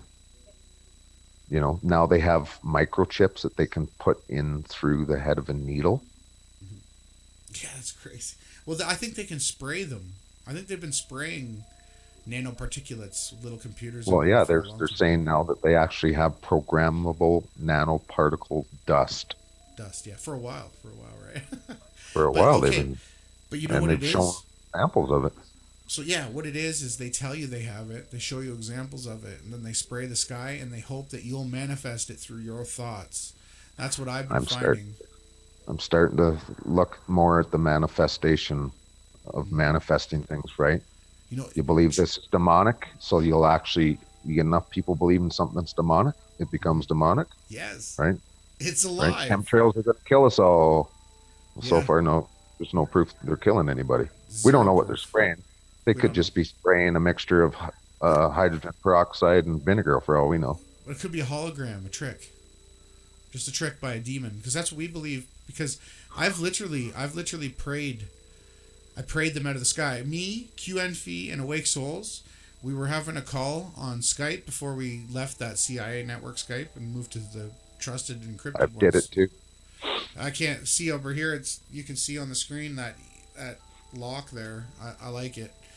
But so what it is we were praying to blast some chemtrails out of the sky to see if they were demons or if they were real planes or what would happen. And it like boom, we smashed one and we were all doing it. Attack! We were just getting into it. Yahawashi. That's when I first learned the true name of the creator. And I swear there to was you, a. Sorry. well, I was just gonna finish it. For the next month and a half, I couldn't find or record one chemtrail in the sky. They were gone. I swear.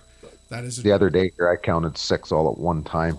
They're playing X and O's up there. There was a guy here in Calgary. He had a channel here. I found him about a year ago, and he was filming small planes like Cessnas on the ground and then up in the air. And I know what hill he was filming here in Calgary. It's a good vantage point. And that's how I recognized. I'm like, that's Calgary. And I asked him, I said, you in Calgary? He's like, yeah. Well, he was filming Cessnas on the ground with their numbers and everything. And then in the sky, the same plane was missing parts. Then he got into filming chemtrails in action, and he was zooming in with a P900, and there was no plane there. Yeah. That's when I first noticed that stuff about a year ago. And I was really like, I'm like, wow, this is freaky stuff. But then more and more people with good cameras started filming plane chemtrailing and zooming right in on a plane, and then the plane is not there. That has to be demonic. It's either that or there's some holographic thing going on that we're not aware of. Yeah, And then I saw 4 orbs fly by it this summer, and then I'm like, now I see. Yeah. I wasn't freaked out or scared either. I was like, wow, people aren't lying about this shit. I saw it with my own eyes. Yeah, the orbs. They were flying in pairs as if it was. What was the movie with Tom Cruise where they were on that planet with the little orb things flying around that had guns and lights and eyes? New. That was Earth they were on, but that's what they looked like. Yeah. There was 4 of them. They were flying about what looked to be about 100 feet between the pairs, and they were flying in pairs, and they were zooming back and forth, like passing each other. And I'm like, that is freaky. Yeah, QNFE has filmed quite a bit of this. QNFE has the best documented footage of. And before I saw that with my own eyes, I just kept thinking. I kept seeing all these videos of people catching these orbs in the sky, and I kept thinking it's got to be some light processing thing, right? Where you get the little blur on the camera that follows you around when you're tracking the sun. That's what I just attributed it to until I saw it with my own eyes. When I saw it with my own eyes, I was looking at a chemtrail plane out in the sky when I was looking to the west, and they flew by. It looked like they were just above the tree line. I'm like, that is freaky. Totally. So there's more shit going on here than what we think.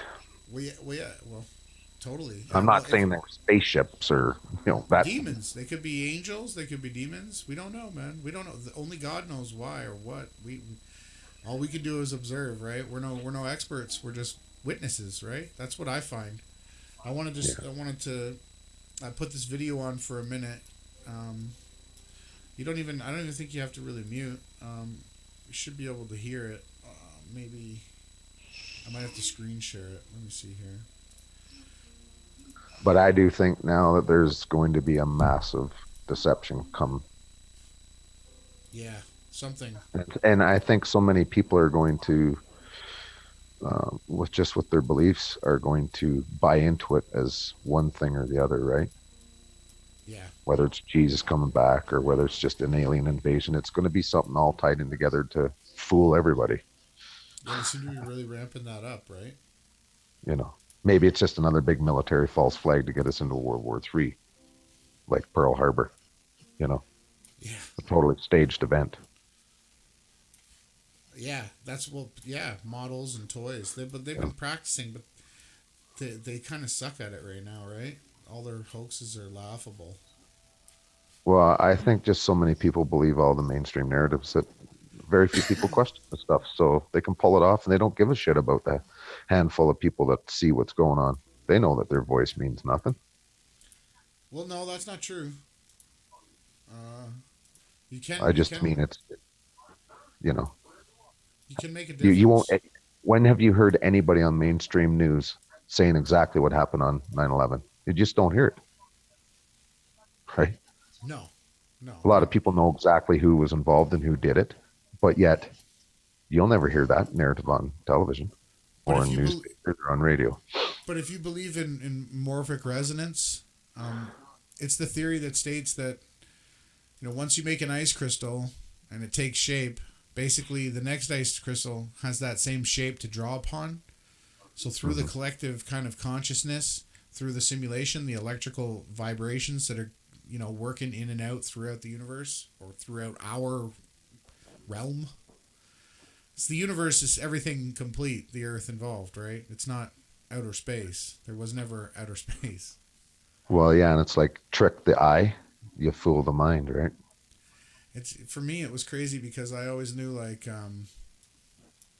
you know, I never knew there was no life in outer space. As you know, when I was a scientist lover and loved science, you know, everything was dead. And I'm thinking to myself, why would the creator make this huge universe and then have everything dead in it except for us, you know? And I didn't know the Earth was flat until I was, you know, in my 30s, but I definitely knew that the universe was dead. There was no going to Mars.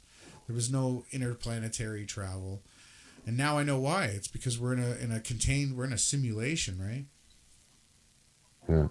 Hey, is there something wrong with the Canada geese? I haven't noticed. There's 20 below weather rolling in here from the north, and I'm watching out my picture window here right now, watching flocks of geese coming from the south heading north. Heading north. Yeah, they could just be like picking up to I think, you know what, I've been studying that a bit, the birds and how they fly. I think they actually ride magnetic flux lines through the, like, waves of rivers through the sky, man. That's what I've been finding in my research. Yeah. You know? How do they fly from Canada to Mexico, man? Yeah, we couldn't get there without a map driving by car. Oh yeah, that and the foxes, the way they hunt. I'm gonna put this video on and then I'll be right back, brother. If you want to mute, it should be screen shared, right? You can see it. Mm-hmm. Okay, I'll be right back. I'm just gonna hit this video, let everybody see it. I don't know if everyone's seen this. Let's do it.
Most people out there just look at the Jewish people and they say, oh, they're a good, quiet people. They're persecuted, because that's how the media has portrayed Jews, is that they're constantly being persecuted against with the Holocaust and other events that have occurred, even though we know that they control and run everything. And we don't put one and one together. So before I even get into a whole series talking about the fake Jews in Revelation, I want to talk about the Talmud, the book that they read. Because if you hear some of the things that are said in this book, you will be outraged. Because they do talk about things such as how Jesus is now currently in hell, rotting in boiling excrement, is what it says in the Jewish Talmud. This is the book that they read in the temple, by the way. If this was in the Bible, of course, if there's anything in the Bible that was negative in the New Testament about, somebody else's God burning in feces or something like that, they would burn all Bibles. They wouldn't even allow us to be here. But it talks a lot in the Talmud about Jesus Christ and how awful he was. It also talks about Christians and how we all deserve death, okay? And all Christian writings should be burned, and how we're all Gentiles, so we don't deserve to have rights. Yay, look at me, I'm a Gentile. Okay, it is important to watch this video, so I'm going to play it now before I rant, because I want you to learn about what they study in the temple. They follow the Talmud, okay? They read this book. The Jewish people are familiar with it. So I want you to hear how they feel about Christians and Christianity, as well as how they feel about having sex with minors and rabbis having sex with minors, because you can start to piece things together. When you start to read the scriptures about how Jesus felt about the Pharisees, you could piece it together with the Babylonian Talmud, which is what it really is, okay? Because it's Babylonian garbage that they just put the name of the Talmud on it, and they claim that it's the oral laws from Moses, okay? In reality, it is Babylonian garbage put in there, and I don't want to hear anyone defend this, because I've heard Zionists and I've heard Jewish people defend it and say, well, it's in there, but we've come a long way as a people, and we don't really follow that part. But why is it still in there? Why is it there in the first place? There's nothing in the New Testament that talks like this. There's nothing in there saying that Jews deserve death, but it's okay for them to put that in the Talmud and continue to teach this inside of the temple. But this is the thing. Christians are so naive to everything. They have no idea what's going on, because they only pay attention to their pointless day. They act lukewarm, which this channel has a lot of great Christians. I'm very happy a lot of you are here, that the Lord has brought you to this channel. But there are many, many lukewarm Christians that'll listen to a 20-minute video and then constantly just put up posts saying, I liked your video, but I didn't like your cartoon in the beginning, or you have a really harsh tone. You're supposed to forgive your enemies. These are clueless Christians. They say, you're not being Christian-like to me.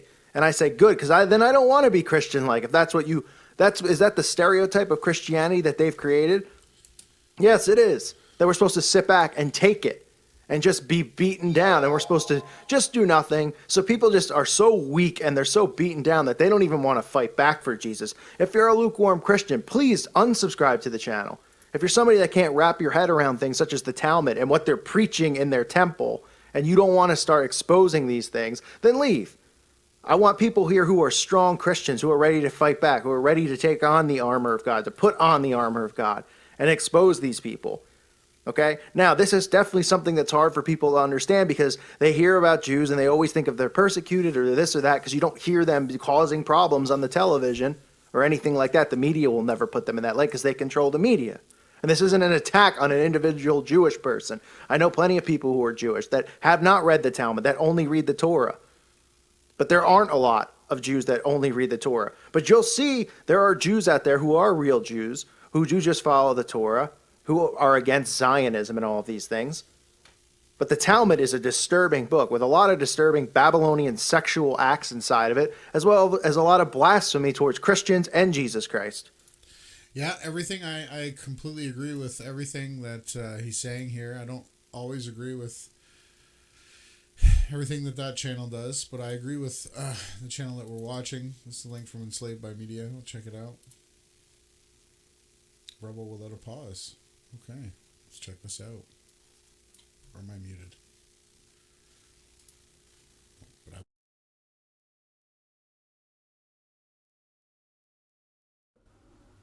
Thanks for watching. Allow me to try and explain what you're looking at. The top image, as it is against a dark backdrop, it is crisp, clear and detailed. The dark sky produces dark details. The bottom image, like in the previous video, as the moon rises or sets against a blue sky backdrop, it seems to appear and disappear before your eyes. I had to actually wait on it appearing sufficiently to capture it on camera. It did not come up over the horizon like the sun disk.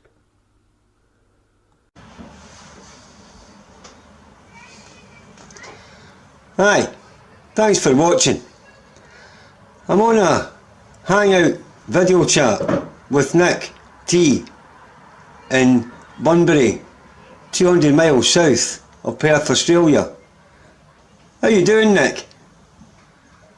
Good, Nick. How are you? Can you hear me? Yeah, certainly can. Good, nice and clear. So, Excellent. what do we have on the screen here? Right. I have a picture I took at 43 minutes past midnight my time. How long ago was that? That was. It's now 1:07. So it was less than an hour ago. Yeah. And do you still have the moon in the sky? Yes, I do. Yes, it's about 30 degrees above the western horizon, and it's a clear night, and it's a black sky. Really? So, as you'd expect at night time.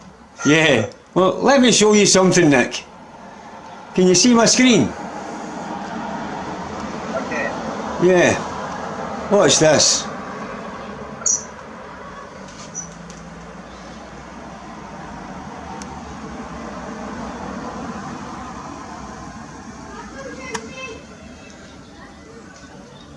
That's the moon, Nick.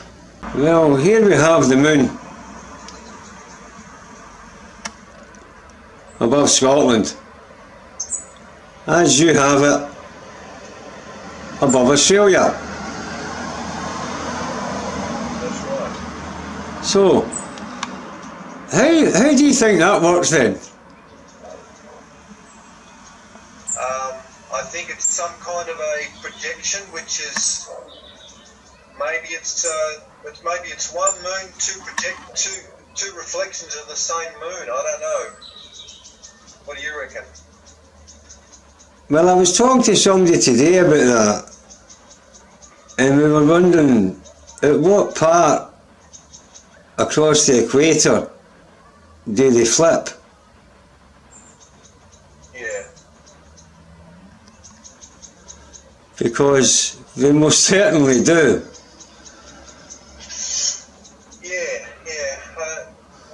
We need people all over the world, don't we? Yeah.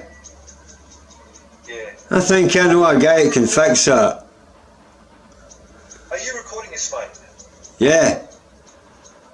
That's cool. Yeah, that's cool. Well, I'm hoping the camera is.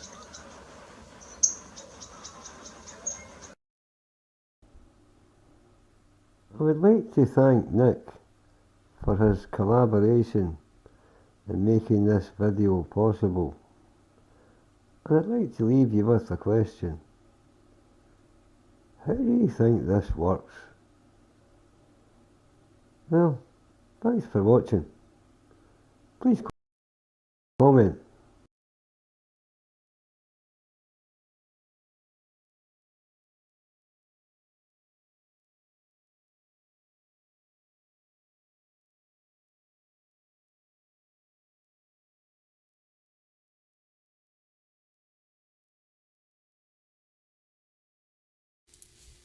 Yeah, I could add in for sure. That's incredible that that footage there. I believe it's more like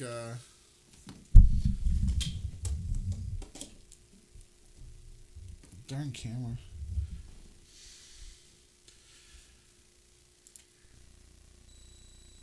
Yeah, it's more like So the moon is like you can see through both. Everyone sees the same face. Everywhere on Earth, everyone sees the same face of the moon, right? So, actually, you know what? Jason has a great video. We'll get back to this Eric Dubay video right shortly. But let's go. We need to play this video from Jason. He's got it all figured out. And the creator that we serve, you know, he leaves multiple evidence. He leaves, like, redundantly, he leaves proof over and over and over and again. And anything that you're looking for that you want to try and find, you just got to go to Awake Souls channel or my channel, and you can type it in here. So we're looking for stuff about the moon, right? Let's see what Jason has to weigh in on this topic. Here we go. How to make a working model of the moon. Making connections to and within simulated reality. Let's watch.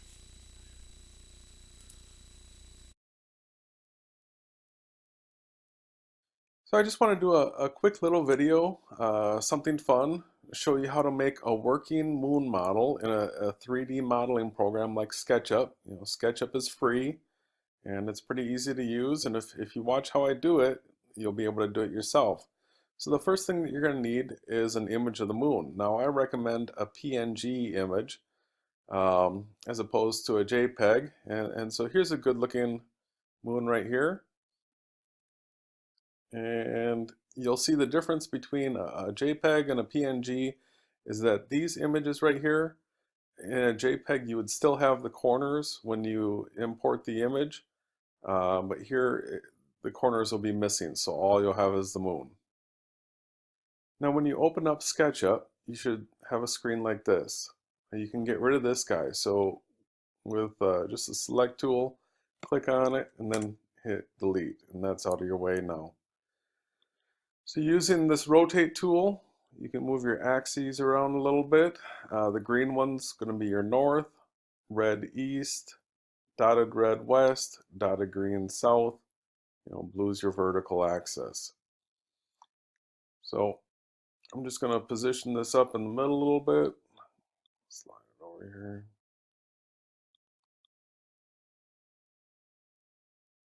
And now we're ready to import the image that we have. Next time I'm going to go up here to File and go to Import, and I'm going to get that moon image that I downloaded, and you'll see how it doesn't have the edges there. It'll just look better this way. I'm going to place it right about here because I want to spin it around, and you'll see. So I'm clicking once, and now as I'm dragging, this is going to be scaling. I am going to use 200 feet because I have a rough idea of how big the moon really is. Now I can click the move tool. I can bring this over here and set it in this position. It can be a little bit more exact and get it lined up right at this edge here.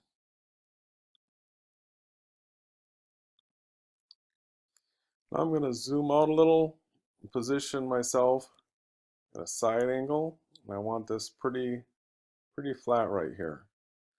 I'm going to click on the rotate tool and drop that right on the corner there. Click once out on this edge. Now I'm going to bring it up 90 degrees. I can just type that in and hit enter.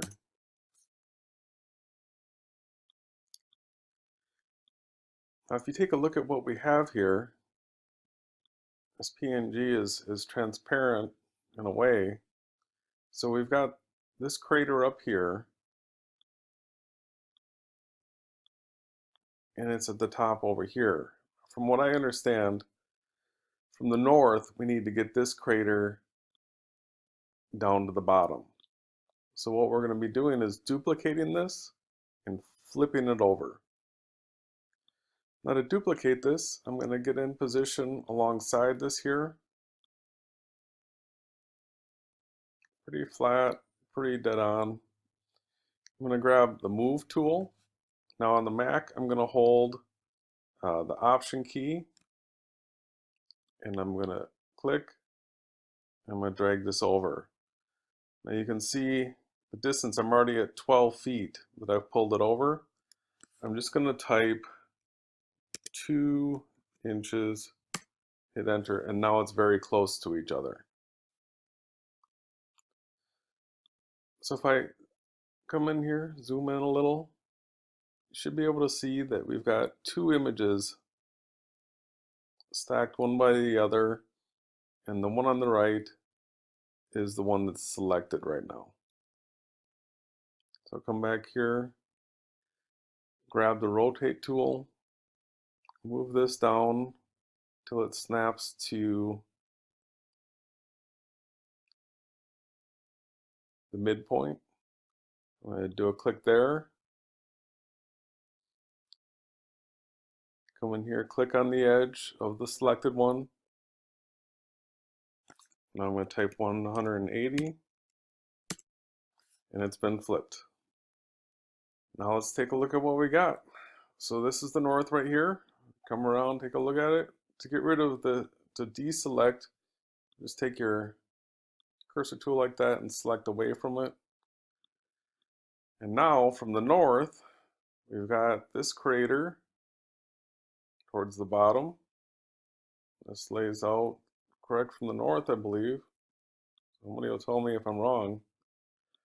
And a person from the southern hemisphere, I believe, is supposed to see the moon like this, with it up like this. So you've just made a working model of the moon. Now we can put this into motion as well too. So to put this in motion, I've made a circle down here. I've got both moons selected right now. I'm going to click on the move tool. I'm just going to click on this.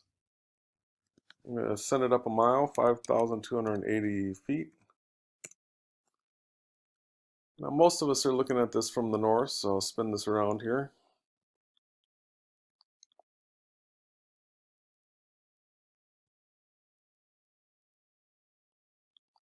There's our moon up there. Now what I'm going to do is grab the rotate tool, put that down at the origin, come up here, click on the moon, and there we go. How's that look?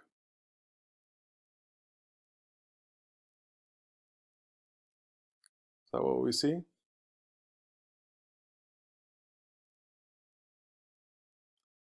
I just wanted you to see how to model this so that we can all work together to fine-tune this until we've got it just right. See that motion? Is that right? Is that what we see? What about from the south?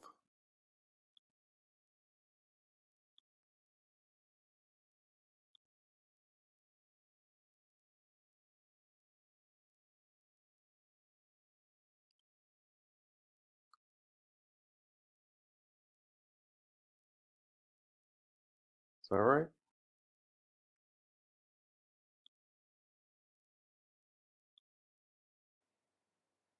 So my model here is definitely not perfect, and it lacks a lot of detail.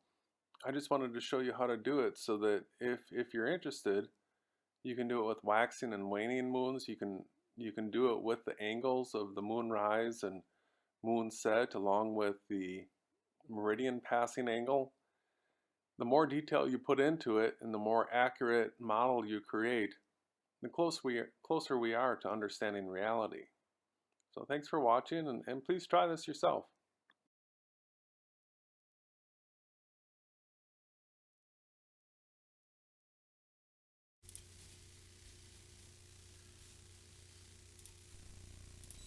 I have to say, there's no one like Jason.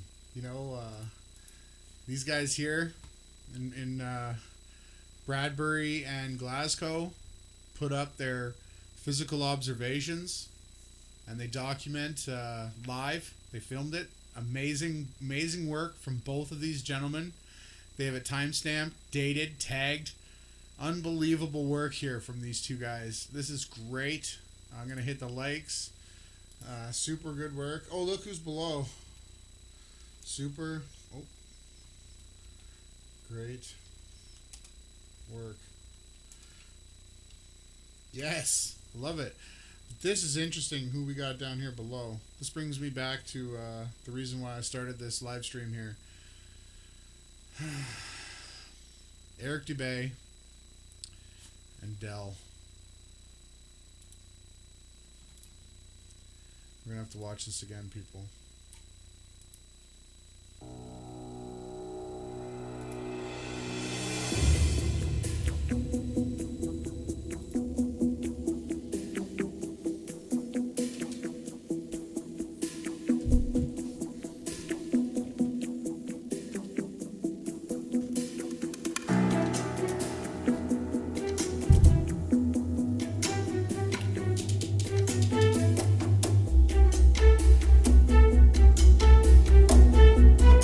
Hello, mate. Can you hear us? I can hear you. Can you hear me? Yeah.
This is Greg Stewart with FreemasonInformation.com. Symbols and Symbolism. Ordo ad caos. A Latin expression meaning order out of chaos. A motto of the 33rd degree and having the same illusions as lux et tenebris. The invention of this motto is to be attributed to the Supreme Council of the ancient and accepted Scottish Rite at Charleston, and it is first met with the patent of Count de Grasse, dated February 1st, 1802.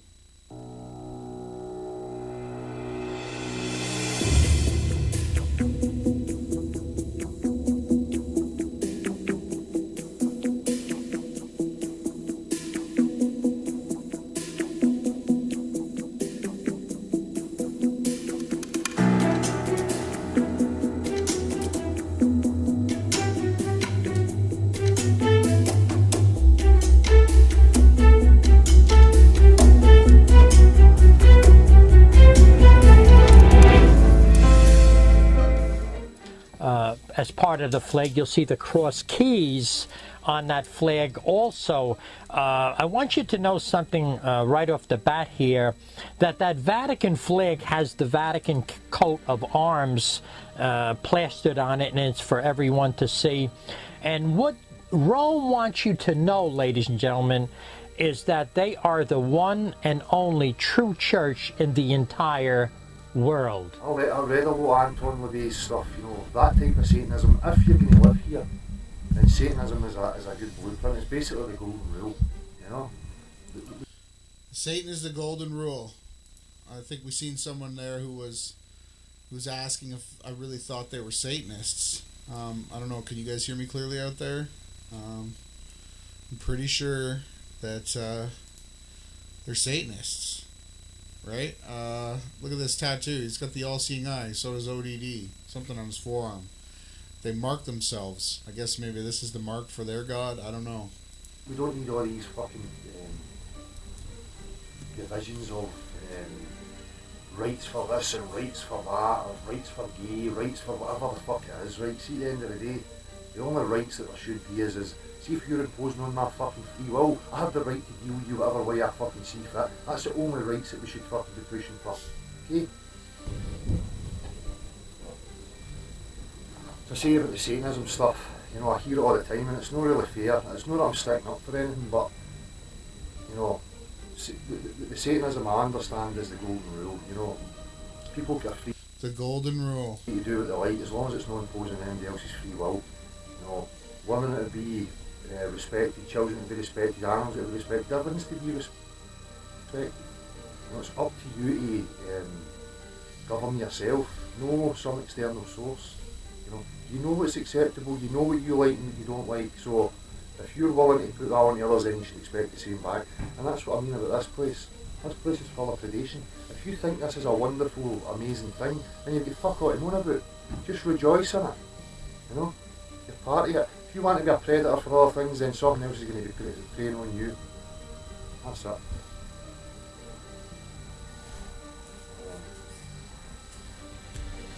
Go and read some of these things, read the Satanic Bible. I recommend a thing called The First Family of Satanism. It's on YouTube. It's an interview with Bob Larson, Nicholas Schreck and Zena LeVay, Anton LeVay's daughter.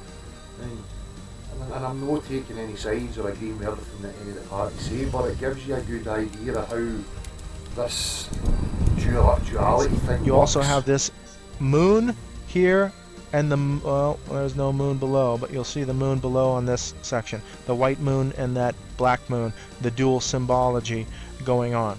So, you know, I mean, it's got really good points in it. Don't be afraid to go and look at these things. There's a reason why they demonised it.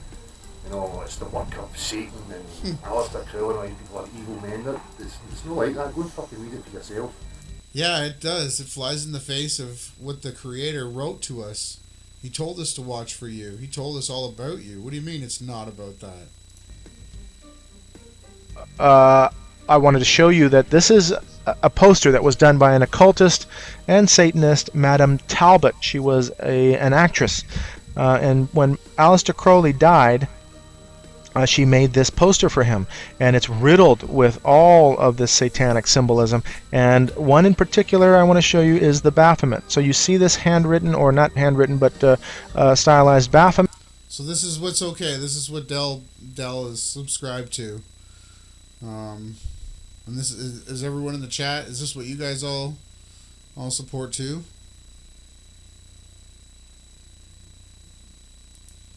And you see this being here.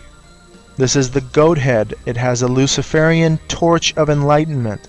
It is an angelic being. It has female breasts and a male phallus, and the male phallus has serpents intertwining, i.e. like a DNA strand or a double or a tranny helix. This entity doing the as above, so below sign. As above, heaven, the male, below, female, and also this two-finger sign is the sign of the benediction. We'll see that in this series. So you have now Mason, and looks like he's blindfolded. Here's the goat idea, the goat concept. Here's the eye to all free and accepted Masons. Now you can see here, these are essentially the pillars of Hercules, and you have the earth and the moon on there, and we'll see that counterfeit symbolism. This is a New Age emblem. Nice. You see Ordo Templi Orientis, and you see now some. This is you got the Eric Dubay doing these poses too. Everyone, don't kid yourself. Type of a creature. I don't know if that's even a goat, but the same similarities of androgyny, female breasts, angelic. You have these symbols around. So when you start reading the Aleister Crowley doctrine, that's what leads you to becoming anything opposed to God, because that's what they preach. Reading backwards, doing everything upside down, flipping everything around, because supposedly, I guess, Satan was the one who gave the wisdom to Adam and Eve in the garden, right? Is that what they teach? That it was Satan that was trying to enlighten them. You know, it looks to me like Satan was lying, tricking, and deceiving, just like he does every single day. It makes me sick. You know, these people, they know that it's a flat earth. Dell knows that it's a flat earth, but yet he doesn't know that there's scriptures that talk about who created it, and it is redundantly proven. They dug them out of the ground. They dug them out of a salt cave. They had them in Greece. They had them in Rome. They had them in Italy. They had the scriptures in Ethiopia, and they all match over thousands of years. If someone like you came along, Dell, and said, it's a bloody lie. There's no bloody truth in the Bible. Jesuits wrote it, right? Yeah. No. The Spirit of God inspired men to write the scriptures, and it was redundantly preserved and prepared. And, you know, it gets me, these Satanists, Jesus never lived. And you have, I'll bet you, if you were to look closely into, you know, Darwin, Dawkins, Carl Sagan, they won't tell you that Jesus, Yahawashi, they won't tell you that he didn't walk the earth, right? They will tell you that the man and the spirit did walk the earth. They're just in denial of that, and they want to spread hate, chaos, and filth. And that's what they do, right? And if you get in the club, you get promoted, and you do good, and you step on the next guy, you get to the next spot, and soon enough, then you think that you're going to get some sort of riches or rewards, but you just end up with, in my opinion, eternal damnation. INR in INRI, and I don't know, there's something cryptic about that. We see that in Catholicism on the top of the cross, but then we have the sun discs, winged sun discs of Egypt, unicorns, and all of this occult imagery.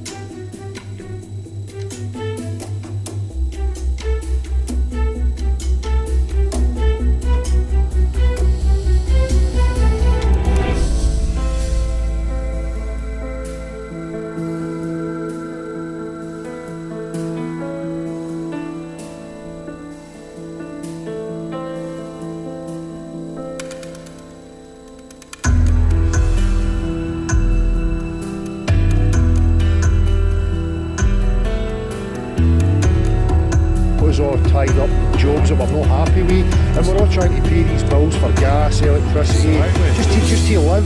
And people, the common man goes suffering. That's right. Living in ignorance and believing what they're and told. They've got to keep it that way. Aye, that's it. They've got to keep it that way. Well, people like me are determined to change that and bring awareness to different aspects, you know. I'm going to get nice one. It's a pleasure speaking to you, buddy. Pleasure. Cheers, mate. Take it easy.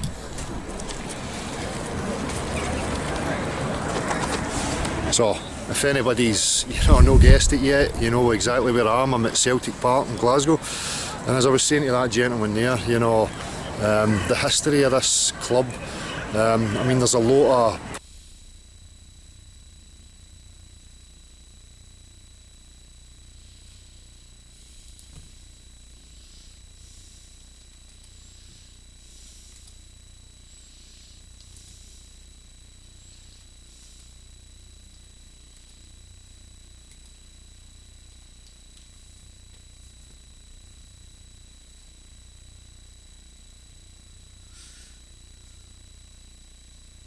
Another one bites the dust, ladies and gentlemen. Eric Dubay and Dell are just Satanists. They go along with Jeranism and all them. They're just Satanists. I'm gonna keep this going. We gotta keep teaching the people and sharing the truth, right? That's what we do.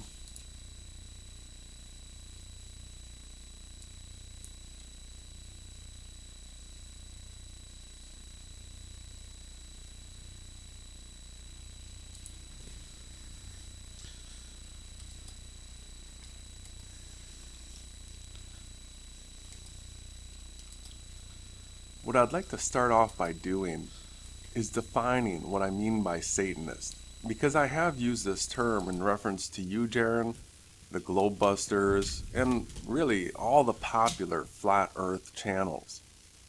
So I want to start by reading a scripture. This is Matthew 12:30 through 31, King James Version. And it says, "He that is not with me is against me, and he that gathereth not with me scattereth abroad. Wherefore I say unto you, all manner of sin and blasphemy shall be forgiven unto men, but the blasphemy against the Holy Ghost shall not be forgiven unto men." Now I know you're not a Christian, and that you believe that the Bible's not inspired by the creator of this world. But I think that's simple foolishness. The Bible is the original flat earth book. It stood the test of time in the face of science. How did the Bible know that the earth is fixed and immovable, motionless? How did it know that? Well, it's because it was inspired by the creator of this world. Now, Yahawashi, who was the creator manifest in this world, Yahawashi is the correct proper name for Jesus. It's not Jesus, and I'll go into that quick. But Yahawashi made it clear that he that is not with me is against me, and he that gathereth not with me scattereth abroad. There's only two teams in this world. There's Yahawashi's team, and there's Satan's team. If you're not on Yahawashi's team, you are on Satan's team. There's only two. The fact that there are only two teams in this world, Yahawashi's and Satan's, is further supported at Matthew 7:13 through 15, King James Version. And it reads, "Enter ye in at the strait gate, for wide is the gate, and broad is the way that leadeth to destruction, and many there be which go in thereat. Because strait is the gate, and narrow is the way which leadeth unto life, and few there be that find it. Beware of false prophets, which come to you in sheep's clothing, but inwardly they are ravening wolves." Who are these false prophets that come in sheep's clothing? They're the ones that use the reasoning of men to try to somehow discredit the Bible as being not true, being fallible, being written of men. Jaron, you are one of these ravening wolves that comes in sheep's clothing, and I will expose you.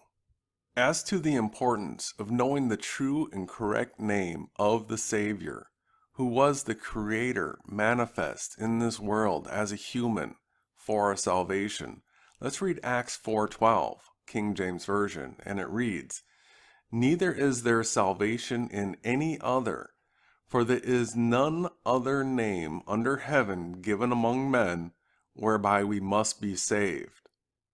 On my channel, I have a video, what is the true name of the Creator and the Christ, flat earth and spirituality. I say in the description box, I give the reasons I feel that we should all be skeptical of the names Jehovah and Jesus, and I explain what names I will be using and the reasons why. So at this point in the video, I'm at 4:10, the letter J exposed. This is real simple. I'm going to read this. It says, "We must understand and know that the letter J is the newest letter added to the English alphabet, and we must understand that in the Latin, Greek, and Hebrew alphabet, there is no J. By us knowing this, we should know that the Messiah's name isn't Jesus.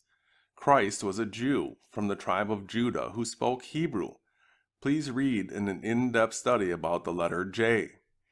I do an in-depth study about the letter J and how it's impossible for the name Jesus to be correct because the J sound didn't exist. So there is no Jesus, okay? The pronunciation is the most important point because it's the vibration that comes from the speaking of the correct sounds. So Jesus is not the correct name. It's Yahawashi. It's in this video. I have the video queued to 3724 now, where I have a slide showing the Creator in Christ. Yahweh is the name of the Creator. It's the Tetragrammaton YHWH And one of the things that you learn in this video is that the vowel in ancient Hebrew was almost always ah, the A, sometimes I, but not the other vowels. So Yahweh actually means he exists. He exists. This isn't she, it's not it, it's not divine feminine, it's he exists. YHWH. The creator of this world, his name, the one that he chose, is he exists.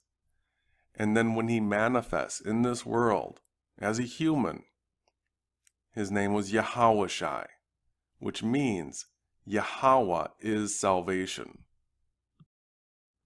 Now back to Matthew 12, verse 31. Wherefore I say unto you, all manner of sin and blasphemy shall be forgiven unto men, but the blasphemy against the Holy Ghost shall not be forgiven unto men. You're in a really dangerous position by mocking the true name of the Creator. Do you understand what you're doing and what you're encouraging other people to do? Let's take a look quick. So here is a screen recording of the comments section of the video that you made trying to mock Ronnie and I. Alright, so as I scroll through here, I'm going to be highlighting some of the people that you've encouraged to mock the name of the Creator. You are extra responsible for getting people to mock the name of the Creator because they're doing this because of you. They didn't come to my video and learn about the true name of the Creator and start mocking the Creator's name there. They're just bandwagoners jumping on thinking that they're, somehow cool if they mock the name of the Creator along with you. Now if you are one of those Satanists in the comments section here, remember there are only two teams. There's Yahweh and Yahawashi's team, and then there's Satan's team. Now if you are one of those bandwagoners that started mocking the name of the Creator, I highly recommend that you repent now while there still is time, because there is judgment reserved for those that mock the name of the Creator.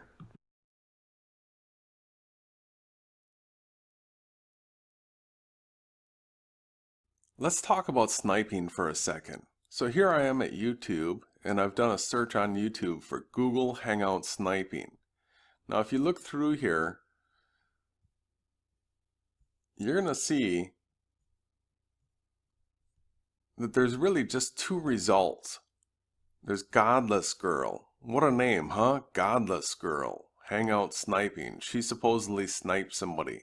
And then there's somebody else here talking about it. This isn't much. What if we just do a regular Google search? Google Hangout sniping. Well, the two videos that I just showed you, Godless Girl and this guy. And then if you go through here, nothing else about sniping. There's this one message here. Can you please fix the Hangout sniping?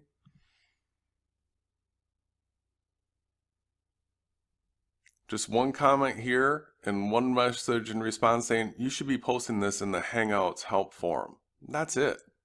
So for anybody out there that hears my words now, I want to ask you a question. How many people do you know of, or channels do you know of, that have been sniped in the Flat Earth community? I've been sniped twice. Once on GLOBEBUSTERS and once on Beyond Flat Earth. So the GLOBEBUSTERS can say that they were sniped once. Ronnie of Event Skeptic can say that he was sniped once. I've been sniped twice. How many people do you know that this has happened to? In fact, not just within the Flat Earth community, but within Google Hangouts. Total. Everything. How many people have been sniped? I want to share with you a comment chain on this video that Ronnie posted on his channel. So I'm coming down here and I say, what an amazing teammate you are in this fight against Satan and deception. Now Q and Fee. This is a very important channel. I'll cover this in just a second, but Q says, don't buy that snipe BS. It's fake. Google it. I say, it happened. Ronnie and I were ejected. Watch the Hangout.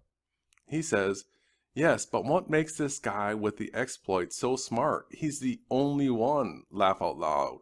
Google it, and you can find exactly two results.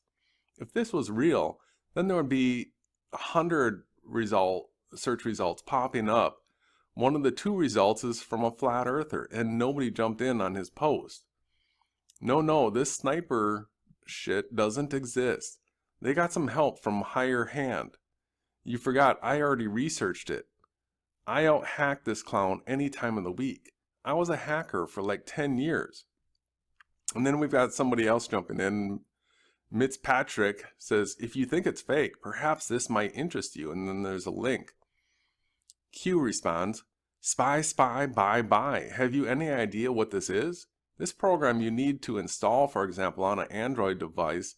Then you can track all activity remotely on this phone via a web browser. He says, yes, I know what it is. I just posted that as a small introduction to that which does exist. In opposition to your claim that hacking a Google Hangout or sniping is fake, real hackers do not use these spy crap programs, which is why I don't have a problem posting the link to it. Q says, don't let websites like that fool you.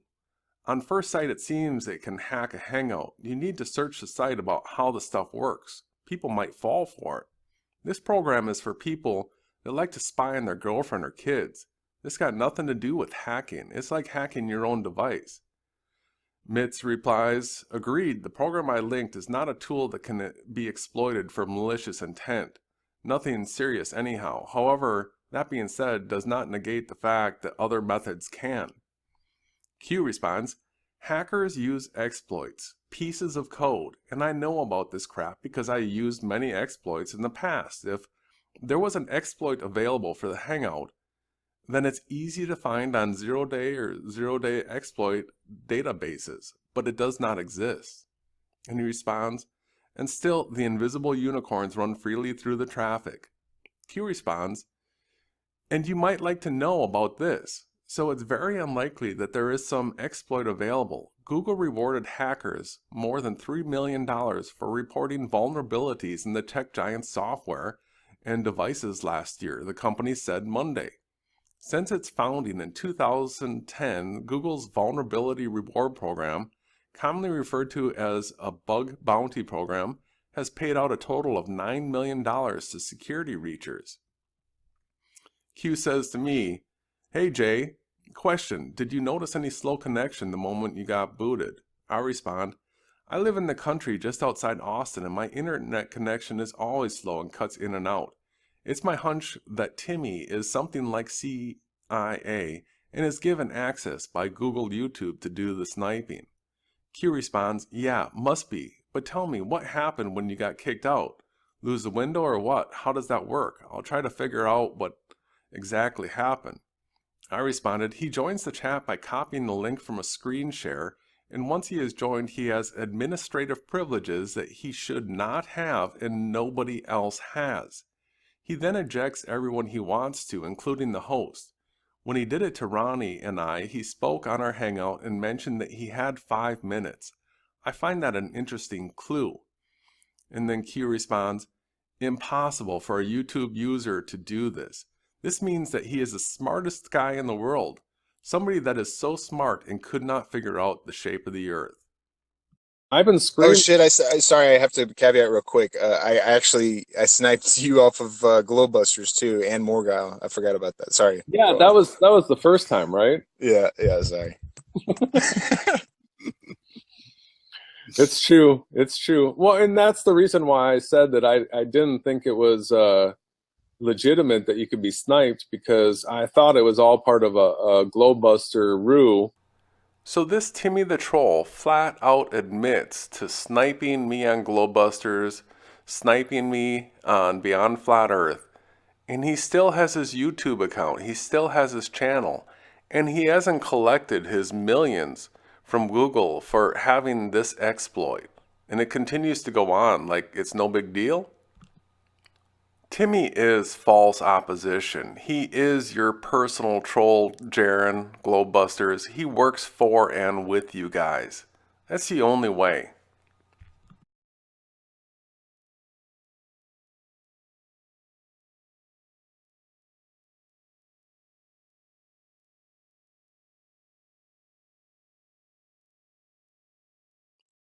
I'd like to remind everyone of this video that I did back on December 28th of 2016. It's titled, Why I Made the Hit Piece Against GLOBEBUSTERS and FEC and What My Forward Strategy Is. So let's take a look at this chart right here.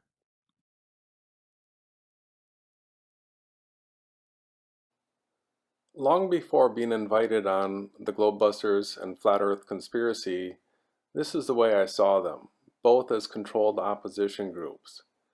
Now, the GLOBEBUSTERS are sort of the popular Flat Earth channel that when people are learning that they're not on a spinning ball, they seem to be taken in by the GLOBEBUSTERS, and their audience are generally people that believe that the sun and moon can be doing circles over an AE map. The map that's generally promoted is the Gleason, but it's always some sort of AE map that the sun and moon are doing circles over with an ice wall around the outside edge of the map. Now, when I was on the GLOBEBUSTERS and trying to share my evidence that the angles that the sun and moon rise and set at make it impossible for the sun and moon to be doing circles, this was combated with an apparent sun. That we don't see the real sun due to refraction, the Faraday effect, and birefringence. Now, Lori's channel, Flat Earth Conspiracy, in my opinion, is really the final gate for people waking up within the flat Earth. For the person that's realized that the sun and moon cannot be doing circles over an AE map, the Flat Earth Conspiracy supports that and stands in opposition to the GLOBEBUSTERS. The map that they promote is the diamond map, and when I went on the show, they started out the show by presenting a video about the fake sun or sun simulator and talking about the Boeing patent and how the observable angles of the sun and moon rise and sun and moon set could be discredited by the presence of a fake sun simulator. Now you'll see here that I've updated this slide. Under defense against observable evidence, I've added the Morgile analogy, and this comes from the March 26th episode of GLOBEBUSTERS, and this is another defense that they have against observable evidence. And I wanted to mention, I forgot, it was in that Ronnie Clown video. So he basically totally misquotes me and says that I have a model where we live on a basketball court in little teacups. Where did you get that from? Well, I was making an analogy as to how the atmosphere works. And of course, I wasn't saying we live on a basketball court. I said, you know, picture like a basketball court with a bunch of little upturned glasses full of water. And these upturned glasses full of water would represent, you know, observers separated by many hundreds of miles on a hypothetically flat Earth. And if you were to run, say, an omnidirectional light 30 feet above the basketball court across the half line, then from within these little subjective bubbles of atmosphere that we're in, it's difficult to triangulate on the sun and to say how large it is or how fast it's going. And so it was sort of an analogy, but essentially what he said is like, that's the model that I believe in, when it was merely an analogy to describe how the sun is a subjective experience for each observer. And that's where we run into trouble in doing things like trying to triangulate the sun and such. So anyway, just wanted to get that out there. I gotta say, that's a really terrible analogy. And I hope that there's nobody out there foolish enough to be deceived by this. There's no basketball court up there. There's no glasses of water. It's not a good analogy. You're just making stuff up to fool people and keep them from being able to look at the observable truth. So I want to jump back to QN Fee here. And Q is somebody that I've worked with, Ronnie's worked with as well.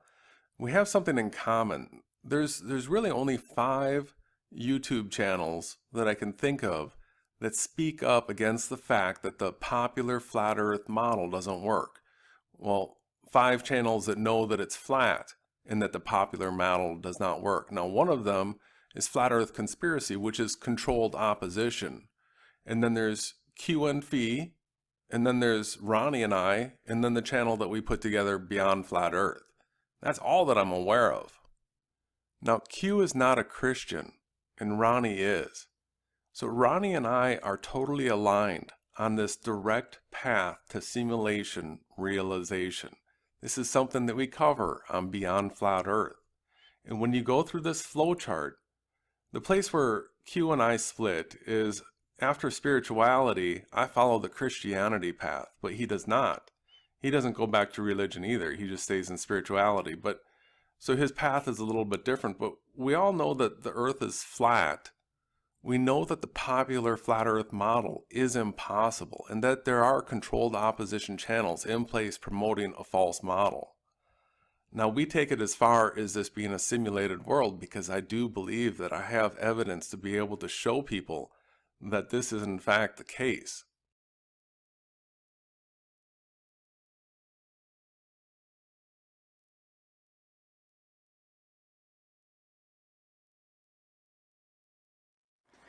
Oh, really, clowns? The Gospel of Thomas now, huh? Mm-hmm. Let's go ahead and push that. Have you read it yet? Well, let's read it together. You tell me how real this is, huh? The Gnostic Society Library, this is the Gospel of Thomas. And these are the secret sayings, excuse me, which the living Jesus spoke to Judas Thomas, and he wrote it down and hid it because it was so important to get these secrets out.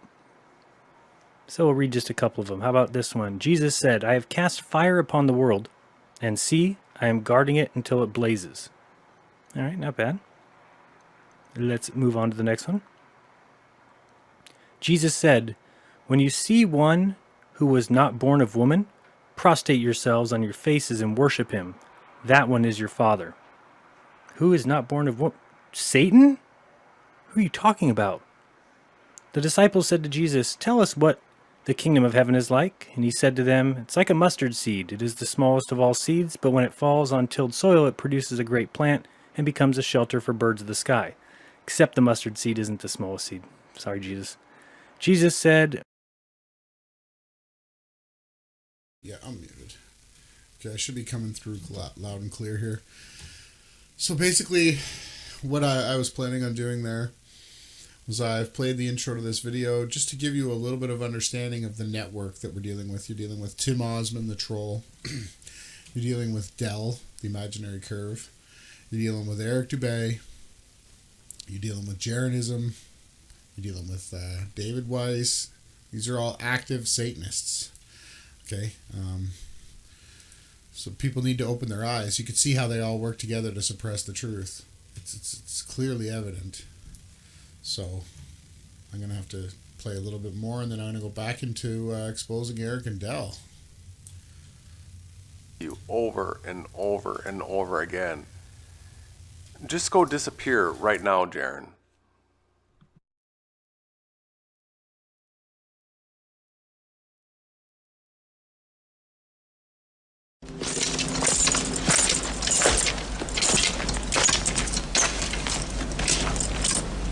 Slaves of a nameless god, once again I bring you the challenge of Goliath of Gath, champion of the Philistines. Where is your faith in your God? Where is your trust in his protection? You boast that he can move mountains, and yet he cannot move one man among you to defend his honor. 6 times have we challenged you to put forward a champion, and 6 times have you cowered in silence. Send out a champion, and whoever wins the combat wins the day for his country and his God. Well, Israelites, what is your answer?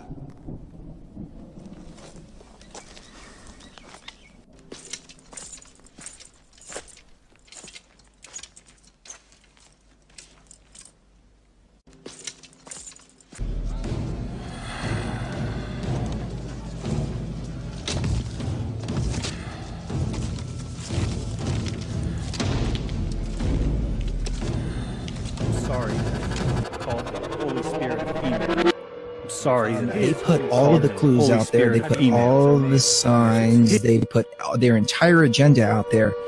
And I think the way they justify it, at least on a mass scale, is if you're too dumb enough to see it, then you deserve what you get. Is if you're too dumb enough to see it, then you deserve what you get. Wally's on from 4:30 to 5, Monday through Friday, but by me from 5 to 6 on Video 1. And then on Saturday nights, hey, he comes on from 10 to 11, and I follow Video 1 with Hot Seats. If you're too dumb enough to see it, then you deserve what you get. Wally's on from 4:30 to 5, Monday through Friday, but by me from 5 to 6 on Video 1. And then on Saturday nights, hey, he comes on from 10 to 11, and I follow Video 1 with Hot Seats.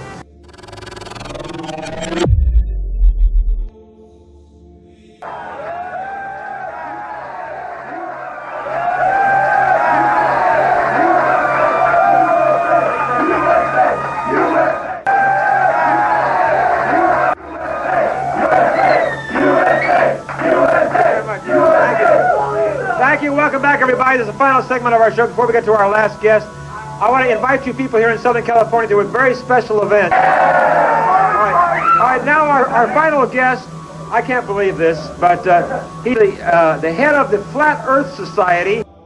Astronauts to the moon. He says the Earth is definitely flat. Is if you're too dumb enough to see it, then you deserve what you get. Monday nights, we are the #1 show from 6 p.m. to 9 p.m. Pacific, only on Truth Frequency Satan. Show from 6 p.m. to 9 p.m. Pacific, only on Truth Frequency Radio. Satan. And I, Monday nights, we are the #1 show. Easy to figure out who made the mistake. Men who wrote the Bible made the mistake. Satan. I've talked for hours before, and we do have almost identical moral beliefs. In fact, we both agree with, Jesus is his first, or only 2 commandments, which are to love God and love Satan. The golden rule. I really do think those are the kind of, spiritual truths that the Bible holds. And that's why I think it's a great book, and that's why I think that, if you want to propel yourself in life and say, I want to be like Jesus, and I want 5 things that GLOBEBUSTERS promotes for Satan. That Jesus said, and feed the hungry, and then I'm all for that belief. And that men, that's who write books. Go to any library and tell me who wrote every book that you see. Men and women. Did God write any books? No. God doesn't write books. Men write books. Yasser Arafat or Yasser Farahi, they don't write books. Of Yahushadush and Yahabakuk.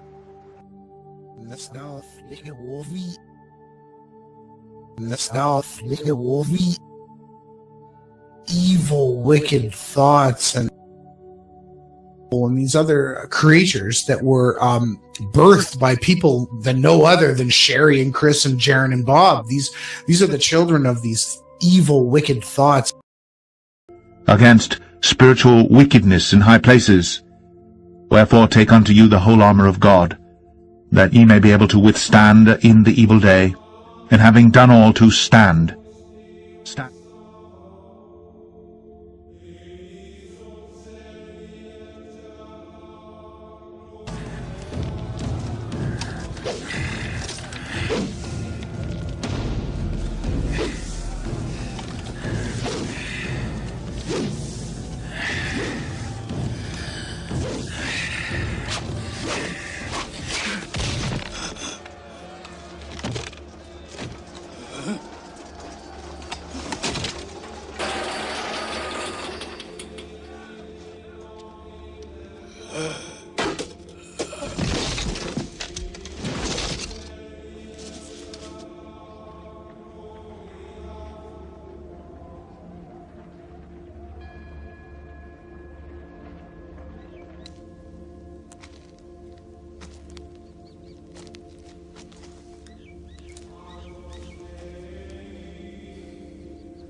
So be it, Lord.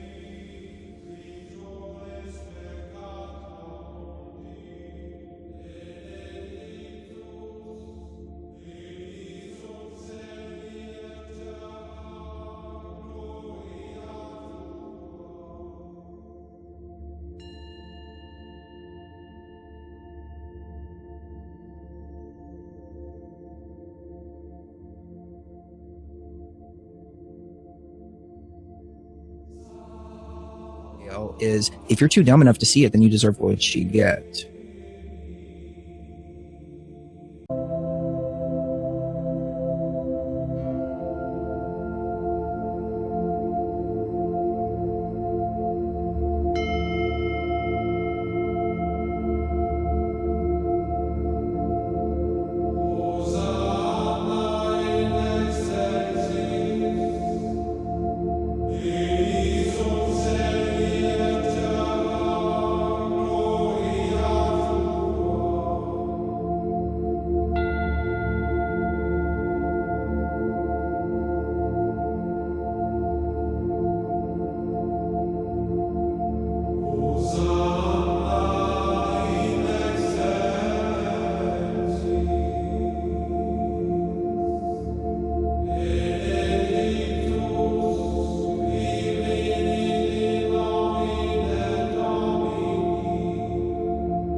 Hey, welcome to Event Skeptic, Nathan.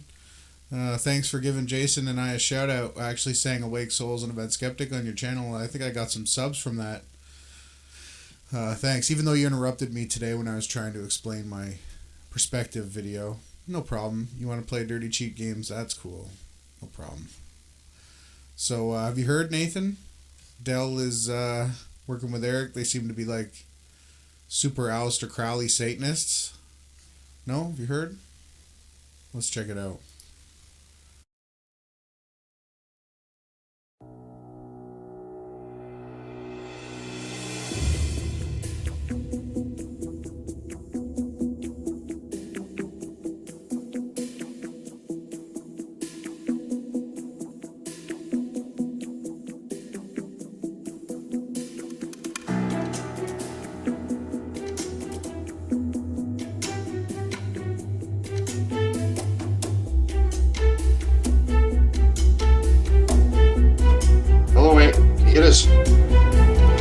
I can hear you. Can you hear me? Yeah.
This is Greg Stewart with FreemasonInformation.com. Symbols and Symbolism. Ordo ad caos. A Latin expression meaning order out of chaos. A motto of the 33rd degree and having the same allusions as Lux et Tenebris.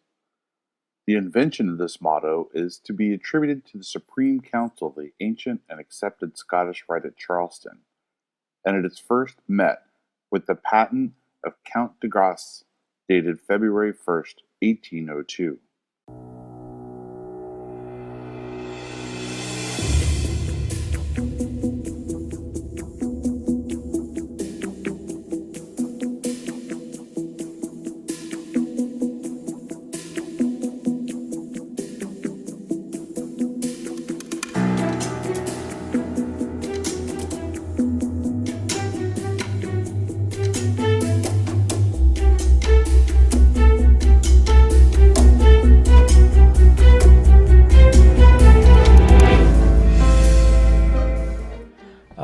As part of the flag, you'll see the cross keys on that flag also. I want you to know something right off the bat here, that Vatican flag has the Vatican coat of arms plastered on it, and it's for everyone to see. And what Rome wants you to know, ladies and gentlemen, is that they are the one and only true church in the entire world. I read a lot of Anton LaVey's stuff, you know, that type of Satanism. If you're going to live here, then Satanism is a good blueprint. It's basically the golden rule, you know. We don't need all these fucking divisions of rights for this and rights for that, or rights for gay, rights for whatever the fuck it is, right? See, at the end of the day, the only rights that there should be is see, if you're imposing on my fucking free will, I have the right to deal with you whatever way I fucking see fit. That's the only rights that we should fucking be pushing for. Okay? So say about the Satanism stuff, you know, I hear it all the time and it's not really fair. It's not that I'm sticking up for anything, but, you know, the Satanism I understand is the golden rule, you know. People are free to do what they like as long as it's not imposing anybody else's free will. You know, women to be respected, children to be respected, animals to be respected, everything's to be respected. You know, it's up to you to govern yourself, no some external source. You know what's acceptable, you know what you like and what you don't like, so if you're willing to put that on the others, then you should expect the same back. And that's what I mean about this place. This place is full of predation. If you think this is a wonderful, amazing thing, then you've got fuck all to moan about. Just rejoice in it. You know? You're part of it. If you want to be a predator for other things, then something else is going to be preying on you. That's it.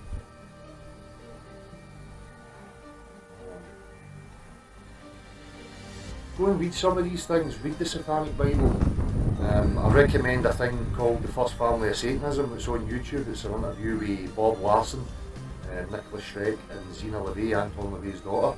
And I'm not taking any sides or agreeing with everything that any of the parties say, but it gives you a good idea of how this duality thing You works. also have this moon here, and there's no moon below, but you'll see the moon below on this section. The white moon and that black moon, the dual symbology going on. So, you know, I mean, it's got really good points on it. Don't be afraid to go and look at these things. There's a reason why they demonise that. You know, it's the work of Satan and Alistair Crowley and all these people are evil men. It's not like that. Go and fucking read it for yourself. I wanted to show you that this is a poster that was done by an occultist and Satanist, Madame Talbot. She was an actress. And when Alistair Crowley died, she made this poster for him, and it's riddled with all of this satanic symbolism, and one in particular I want to show you is the Baphomet. So you see this handwritten, or not handwritten, but stylized Baphomet, and you see this being here. This is the goat head. It has a Luciferian torch of enlightenment. It is an angelic being. It has female breasts and a male phallus, and the male phallus has serpents intertwining, i.e. like a DNA strand or a double helix. This entity doing the as above, so below sign. As above, heaven, the male, below, female, and also This two-finger sign is the sign of the benediction. We'll see that in this series. So you have now Mason, and looks like he's blindfolded. Here's the goat idea, the goat concept. Here's the eye to all free and accepted Masons. Now you can see here, these are essentially the pillars of Hercules, and you have the earth and the moon on there, and we'll see that counterfeit symbolism. This is a New Age emblem. You see Ordo Templi Orientis, and you see now some type of a creature. I don't know if that's even a goat, but the same similarities of androgyny, female breasts, angelic. You have these symbols around. INR, INRI, and I don't know, there's something cryptic about that. We see that in Catholicism on the top of the cross, but then we have the sun discs, winged sun discs of Egypt, unicorns, and all of this occult imagery.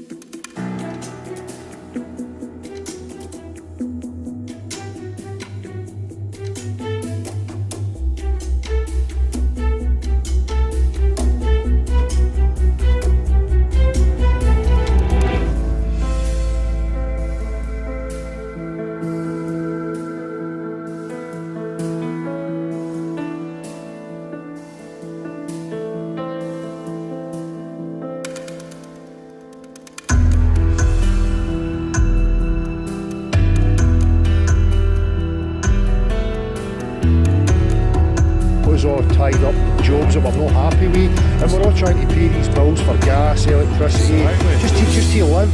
And people, well, the common man goes suffering, living in ignorance and believing what they're told. And they've got to keep it that way. Aye, that's it. They've got to keep it that way. Well, people like me are determined to change that and bring awareness to different aspects, you know. I'm going to give you nice one. Well, a pleasure speaking to you, buddy. Pleasure. Cheers, mate. Take it easy.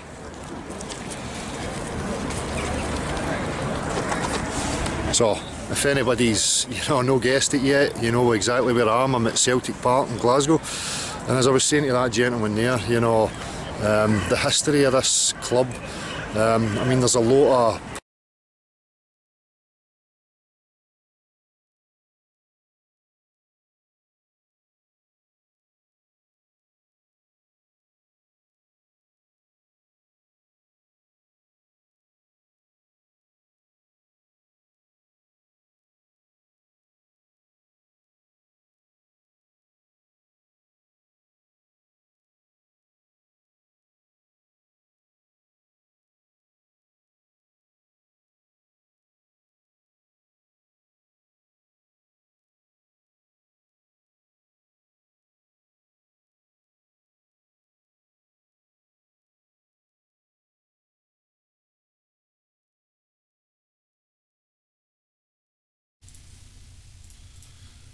Hey everyone, this is Event Skeptic. Thanks for watching. Thanks for tuning in on my channel today. We were blessed with getting some awesome new information. We're going to continue this live stream. It's going to be over on Awake Souls' channel. I'm going to give you the link right now. I don't know how long, won't be long from now, we'll be up. We're going to go through the whole ordeal, and we're going to discuss what's going on, the current affairs in the flat earth. Thank you everyone, super thank you to all the moderators, because the Satanists and all the wickedness and all the ones who lie, they're not liking what we're doing. So yeah, TEAMYAHAWASHI strong. See you over to Wake's channel. Thank you guys.